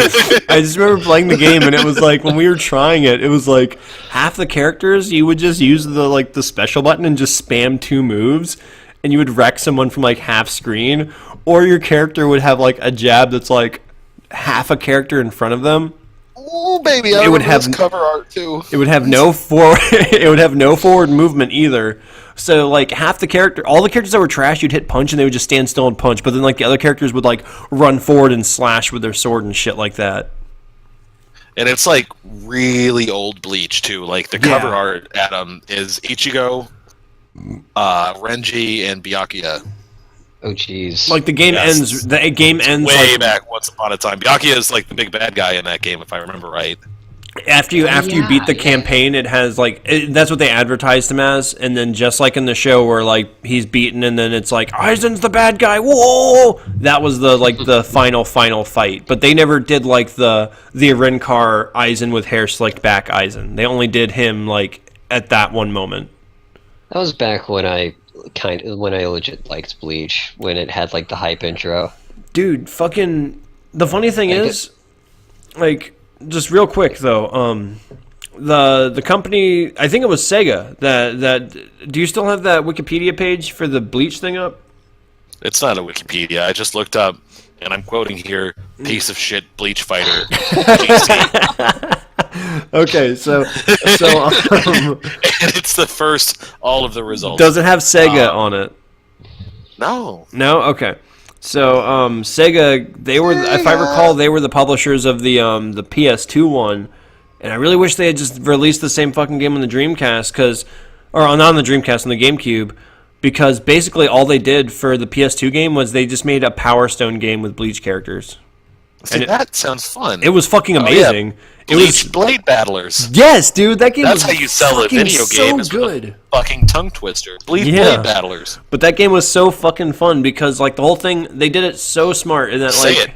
Bleach Blade Battlers. It's hard, bro. I did on my first try. Bleach Blade Man, Adam, get better. Get better. You're like a Let's Player, but with tongue twisters. You're just struggling way more than maybe necessary. But yeah, dude. Like the cool thing about Bleach, babe. I got him, Gotti. But yeah, B3. You were saying Bleach Blade Battlers. The cool thing about Bleach Blade Battlers was that it handled its supers in a really smart way. In that instead of because a lot of companies when they try to do a knockoff of Power Stone, they make it to where they also rip off the Power Stone mechanic where you have to pick up shit. And if I recall, it was they tried to do it in Tom and Jerry, and you had to spell Tom or something like that with floating letters, and it was dumb. But in Bleach, I got too excited and unplugged my microphone, you guys, just because you stumbled over that tongue twister. So, anyways, B3 they had it to where your meter just filled like a regular Street Fighter, super game or any type of fighting game. It just builds when you take damage and get or give damage. So when you get to a certain amount, you can either do a big Power Stone style super move where it's a giant hitbox that takes up the screen, or you can go in Bankai where if your character has Bankai, there's a few that had something like it, so it was just a steroid mode. So you either use the super or you go in steroid mode, and both were viable options for most of the characters. It was fucking smart. It was fucking good as hell. It was so much fun. But it was it was on PS2 and it was a 4-player game. No one had multi-taps. I was one of 3 people in the world. Huh. If it was on GameCube, everyone would have played. It would have been like how the second Naruto game was on the GameCube. How everyone was just yeah, I used to play the 4 players. It was a lot of fun. Although I never did own a multi-tap. Oh, dude, the few games that used it were worth it. But I want to get back on Naruto real quick because there's a game I want to talk about in the Naruto series. It's not Storm because we touched on Storm. Storm has issues. Is it Naruto Gekito Ninja Taisen 4? No, fuck you. That game is great. Storm. That game is phenomenal. We touched on Storm a little bit during the first take. Oh, yeah, during our bad take. Yeah. Well, okay, I'll just sum it up real quick. The issue with Storm isn't that it's a bad game. It's just it's overly complex without real depth. It just meters out the ass. Meters and shit to manage.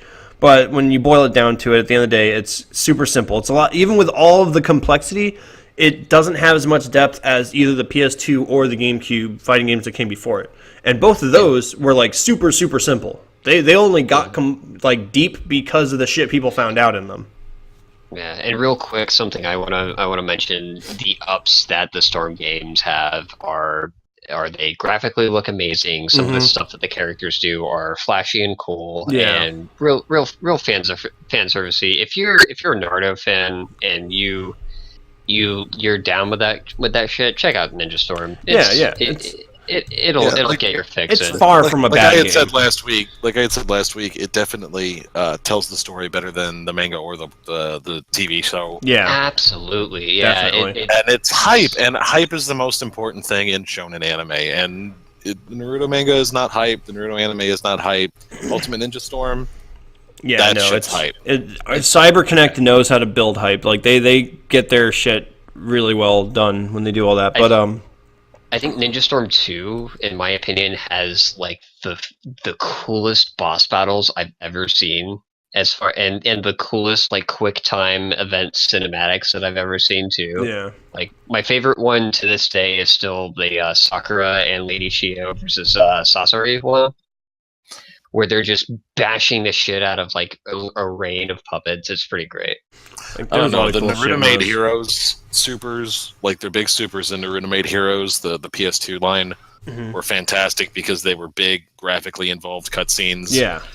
And they were quick time events, but they were QTEs that didn't fuck up the animation if you didn't nail it. So it was every time you saved up the meter, it was whoa, my god! Yeah. Yeah. But I got a soft. We already talked about that last week. I got a big soft spot for that game. No, I definitely agree. The whole thing, like I said earlier, I did say it earlier in this take of the podcast.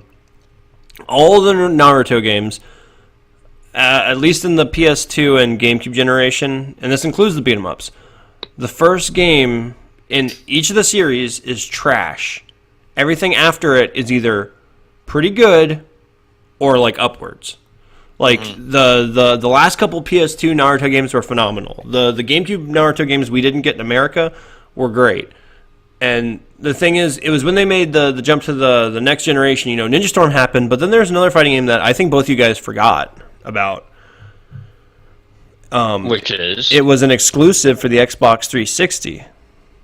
Mm-hmm. Made by Ubisoft. Mm-hmm. The Broken Bond. You guys don't remember Broken Bond? I remember Jiraiya's big, long, weird monologue. We found that one time in that game, and that's about it. No, that was that was the Wii version. That was Was that not Broken Bond though? No, that was Clash of Ninja Revolution on the Wii. Because me and you, we were fucking around and we were hitting A and B. Like the very first Clash of Ninja Revolution? Yes. Because the only one I have any distinct memories of is 3, and that one. No, it was the very first one. Because Fantastic. we were playing it with the shitty small roster, and there was all the weird shit going on. That's right. It was like Jiraiya and Iruka for some reason. Yeah. It had a weird-ass roster. Shinobi. Iruka's that like... was Iruka in 4. There's so many Naruto games. Yeah. Iruka's like low-key one of my favorite Naruto characters. Oh, he's Stop great. saying- He's great. Stop saying low key, just own it, bro. Iruka's the shit. But dude, He's fucking He's got a Broken cool Bond nose though. scar. Broken I don't Bond remember though. Broken You want to Bond, talk about bad games. You want to talk about bad anime fighting games and shit. Like, Lay it on me. did I've you never guys played ever? Broken Did either of Bond. you ever play that game? Never. Oh my god! I feel like being friends with you, I must have, but I don't know. I've probably never played a Broken Bond because I have never legit owned a 360. Like, Oh man, I don't even wait. I think I recognize this box art, but like that's it. the whole thing is that the game It tried had to be Curseal 1 Sasuke on it, and I remember that being hype. Yeah. the game tried to be very like accurate to the series in the way the combat works, and that you actually have to like perform jutsus. And the way it works is you would hold onto a jutsu button, and you have to flick both thumbsticks in different directions to form hand seals. Oh yeah. Yeah, and the Remember thing that dumb shit though. yeah, the thing about it though was like it was really dumb interruptible, and then like when you did get it, a lot of times just because of how awkwardly they had done the mini games for the supers, because all the supers had mini games, by the way. Like when you did Zabuza's shark or water bomb missile fucker or whatever, you had to like control them and make them like land, and like doing it was really awkward. So even landing the super, you weren't guaranteed to get it. Oh, And- gross. I'm looking at how it looks. Oh yeah, it looks like ass, dude. No, here's the thing. I remember when I played that game online, Oh gross. I found out an exploit in the way the game does hit stun. In that, like, no, it has the same issue as like old Street Fighter, where your moves have like equal stun frames to your active frames, to where when you're back to neutral, they're out of hit stun. And then there's also moves where it's like the active frames are longer than the hit stun, to where landing on them puts you at frame disadvantage. So it's like a lot of the moves are completely useless, and the only one that ever was like worthwhile was your back Y, because what your character would do is they would slide around behind the enemy player and do a back attack. It was like an unblockable. And the whole thing was to beat them, you were supposed to like sidestep, but the sidestep was shit, and you'd still land half the time. So when you'd go online, people would like try to figure out all these mechanics to try to knock you away and use their jutsus, and I would just literally go into like ranked lobbies and just hold back and mash Y and just win matches. Ugh. It was so bad. Sorry. I was like, I literally, because at first I tried to play the game legitimately, and I was like, wow, this game is really complicated and hard, and nothing seems to work right. And then I remember I fought one guy that did that, and he like wrecked my shit, and I was like, this can't actually work. Like, someone has to find a way around this, right? And I like just did it, and no one could beat it. And I don't know if they'd fix it in the second game, but I didn't bother. Oh no, wait. I just realized Broken Bond's the second game. I played the first game. I think it's Ties That Bind is the first one. I gotta look it up. Naruto. I was seeing it. Ubisoft Naruto garbage. I definitely just spelled Naruto. Naruto, Rise of Ninja. Is that it? Is that the sequel? Right, I don't know, Bruss. Well, anyway, I saw a Naruto, screen. Rise of Ninja is a fighting role-playing Rise of a game. Ninja is the Xbox first one. 360. That's the one I fucking played. said! Broken Bond was the second one. making it the first Naruto game to be developed by a non-Japanese company. The game was specifically based for an English dub version of anime and was released in 2007. Yeah, the game sucked dick. And the sequel, Broken Bond, was released in fall a year later. And yeah, that game sucked dick too. They both sucked dick. So I was looking at an image of Broken Bond, and I found a screenshot of gameplay, and it shows Gaara charging up, and it's got Kimimaru like looking at the screen, like he's looking at you. He's like, "Fucking, are you serious?" I'm posting it on Facebook Messenger. It's the funniest shit. We have to make it a point to throw that up for the crowd. Yeah, it's just like, please end it. It's just like, no, I'm done. I'm fucking done. It's just like, do we have something better to do here? Yeah, he's just looking at the screen. He's like, "Why are you here?" That's like, because he's not a PC too, so he's just like, come on, man, just hit buttons. Oh god, that's so good. I'm already losing. Oh my god. I have cancer. My bones come out. I'm very sick. Dude, you know what? Like, I just feel like there's so many types of games. Like, you could just take a lot of animes and just throw them on top of a pre-existing game, and it would fit really well. Yeah, like My Hero Academia. Like, what game would you put that on top of? Believe a 3D GameCube Naruto game. Oh, make it play like the old Naruto ones? Yeah, with the juggling and the yelling and the supers, because they had cutscene supers in that, and you know, I would make Midoriya not be a very good character. I mean, I haven't seen the series yet. I want to. I really want to. But I'm already I'm behind on my series. It's like 20-something episodes as it stands. It's probably up into the 30s now. I haven't watched in like a month. I was waiting to binge. But it's concise. There's not a lot of anime filler. It just kind of gets to the point and does it. That's good. Yeah, so you can put the show down in like a day. Like, my old thing is I need to watch the new Gundam, or the newer Gundam, the Iron Blooded Orphans. I need to finish watch that too. Huh?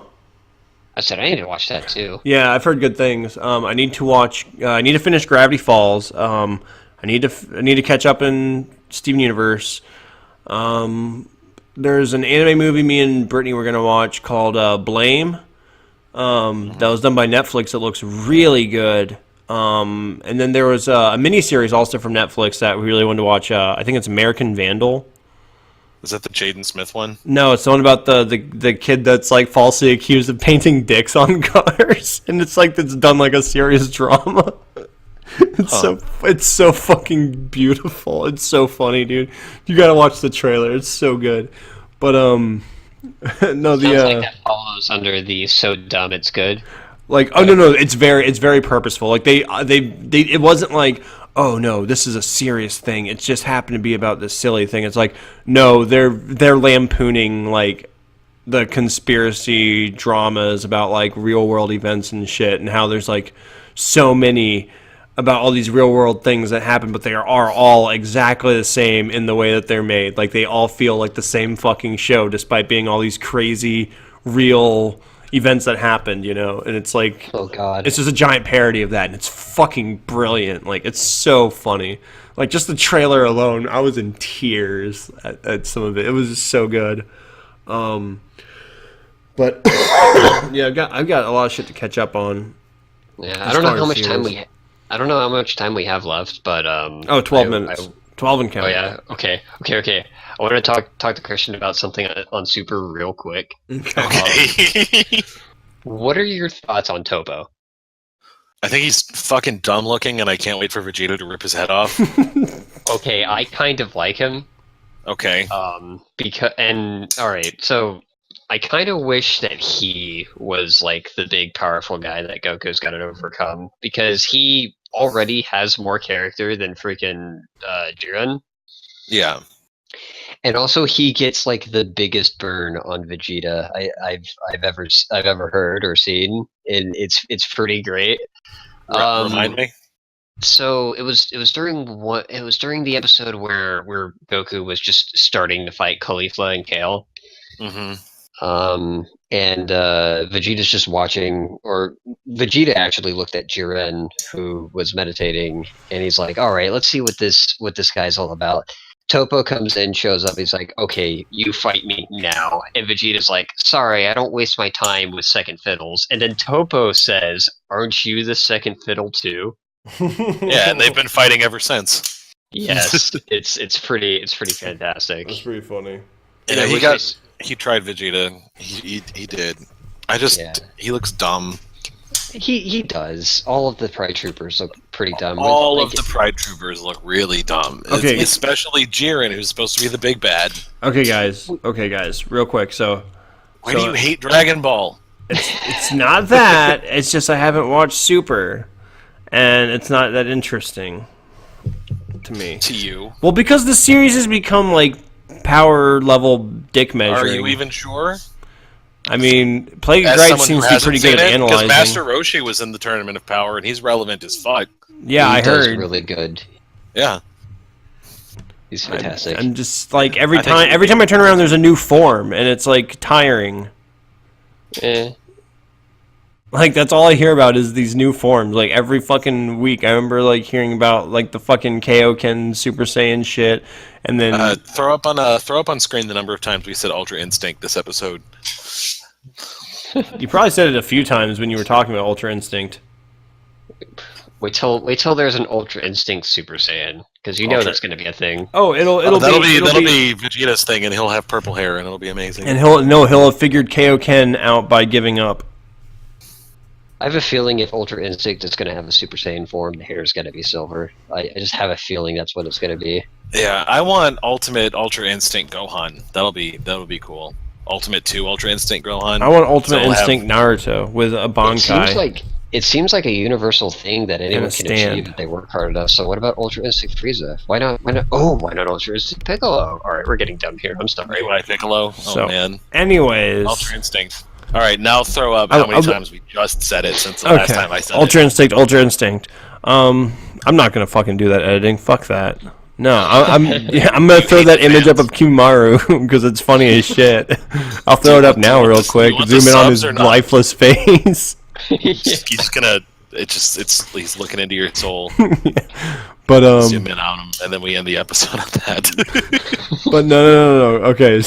Well, I mean, maybe. But no, we still got a few more minutes, and because I was saying like how they could do different animes and just put them over different games. I want you guys to lightning round me and just like shoot me a bunch of names of different animes, and I'll try to figure out what like game that they could rip off for it, make a good game. Cyborg 009. Cyborg 009. Oh, JRPG. Well, no JRPG. That's too easy. Beat 'em up or a hero shooter. I think a hero shooter would actually work really fucking well. 009. Gundam. I would want an Armored Core style action RPG where you get to fine tune your mech, like not just what weapons they have, but also like the gears and servos and motors and operating system. Kikaider, a racing game with beat 'em up elements like Road Rash. Blue Gender, survival horror game, third person perspective, similar to Resident Evil 4. And fucking make it to where there's a multiplayer mode where there's permadeath. Bobo, mix between a arena party fighter and WarioWare micro minigames, to where you'd play minigames and the minigames would make you more powerful in match. La Blue Girl. Make it an interactive on a hole game where you plug the dick sleeve into the USB and you are the tentacle monster. All right. You went there. You got me.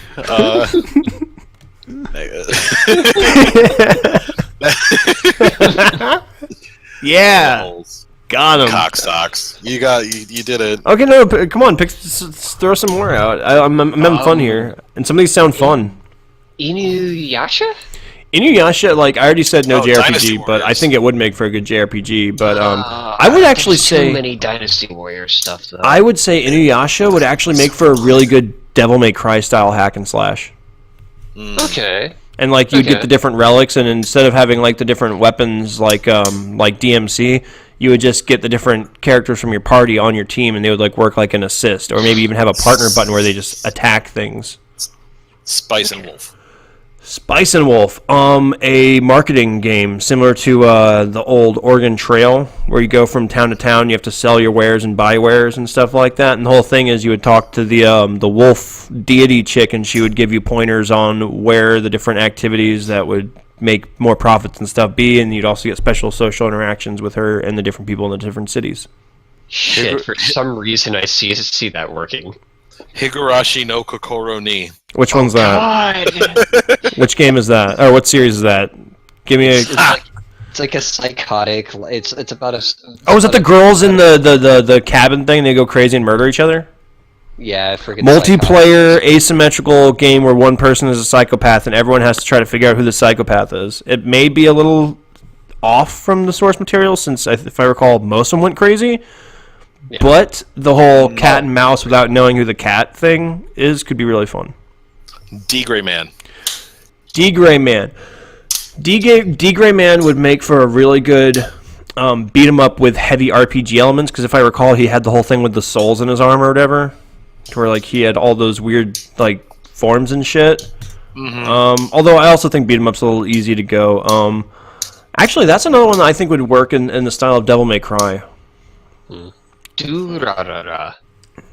I actually never I don't really know anything about that series, but from what I have heard, I would say make it a beat 'em up with branching paths based on social interactions with the different characters, and you could maybe get strikers based on who you build relationships with.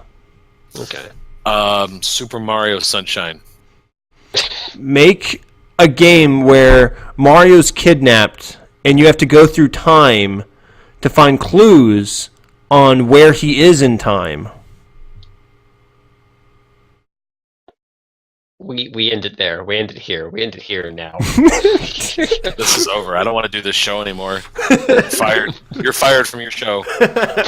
You said Mario Sunshine. You started this. Next week on Weabop, just we me. do this, but there's no Bishop. He's fired. Fired from my own show. I'll just sit in the corner coddling my Ron Nobody Perlman said you could talk. You're fired. Stand. Get out of here. Go away. Ron Perlman still loves me. He's gone. Ron Perlman? Ron Perlman's gone? No, you're gone. No, I'm not. I'm still here. You're not allowed to talk to I'm the one recording this. You can do an interview with us, and then, if we like you, but your odds aren't. It's not looking good, man. Talking about Mario is missing for Super Nintendo. Oh man. Okay, so So here's just smash cut. Final question of the episode. Mm-hmm. What's the best Pokemon? The best Pokemon. Are you forcing Pokemon? Next episode's topic? Is that what this is? You want this to be about Pokemon next week? No. Are we talking about my favorite Pokemon or objectively the best Pokemon? I don't think that you could definitively say objectively. No, there's an objectively best Pokemon. What's your best Pokemon? Objectively or my favorite Pokemon? The best Pokemon is Mewtwo. There is no denying it. Shut up. No, he is Mew twice. He is the best. Oh my god. Okay. There is no arguing it. But my favorite Pokemon currently is a toss-up between Hitmontop and Dedenne. Mine's Magneton. It's always been Magneton. Magneton's a solid pick. I like Magneton also. I like him a lot more than Magnezone because Magneton I could see myself hugging, but I can't see myself hugging a Magnezone. You don't see yourself hugging a giant flying saucer? I could see myself like cradling the top of it as he flies around, which would be cool, but a Magnezone is not huggable like a Magneton. Like Magneton, you can get your arm around that top bit. You know? I'm not gonna lie, I used to hate Magnezone. Like, I don't mind him. I used to back in the day, but now, like after a while of him being around, I'm just like, I like you. He was one of those knee-jerk ones for a lot of us, where like a lot of us saw it and we were like, "That's not my Pokemon. Fuck that." And it's like over time, it's like, no, it makes sense. It's fair. It's good. Hashtag not my Magneton. Yeah. I mean, now that I think about it, another one that's like overlooked, and like, because I'm not talking about gameplay. I'm talking about like purely designs and stuff. I think I stormed off in a huff, but I wasn't really that mad. I'm sorry. no, it's okay. We were talking. He said Magnezone or Magneton, and I said you can't hug a Magnezone, so Magneton is the better Pokemon. Oh. I was agreeing with you. Yeah, what I said was like Magneton was my favorite Pokemon. Yeah, And, that's correct. And Magnezone, I used to hate Magnezone with a burning passion, but after a while of him being around, I don't mind him. Heck, I actually like him. Yeah, he's a fun design. Yeah, heck darn it. He's a UFO. Another one I really liked was Trubbish and Garbodor. Mainly Trubbish. Garbodor's kind of fun, but Trubbish is fucking adorable. Trubbish is rubbish. I'm kidding. He's okay. Trubbish is rubbish, but he's the cutest rubbish. He is the most cute rubbish ever. There's no denying that. Yeah. What about you, Christian? I already What's know. my favorite Pokemon? I already know. Yeah, idiot, it's Pikachu. Don't you mean Pika Blue? No. I've never beaten the Elite Four 100 times and then went and talked to Professor Oak, and he was like, man, I'm tired of this. Go ahead and push that truck out of the way, and there's a Pika Blue under there. Well, get good. Never did that. Get good. I did. I did it 3 times because my uncle works at Nintendo. Ooh, my dad works at GameCube, and he'll ban you for that. Works at GameCube.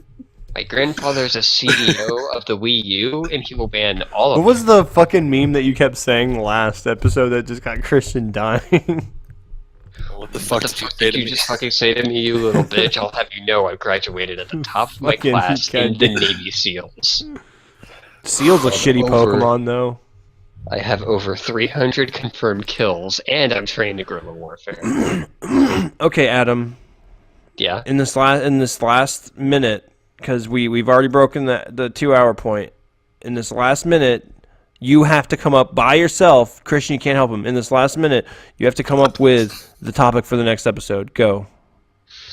Shoes. Now. Come on, Shoes. Adam. Oh my Topic. god, shoes. Topic. Say, you gotta lead with it. Like, next week on Weabop. Come on. Just say whatever the first thing comes to your head. I don't care if it's a chicken sandwich. Just fucking tell me something. What is the topic? Next week on Weabop. Just look around and grab something. God damn it.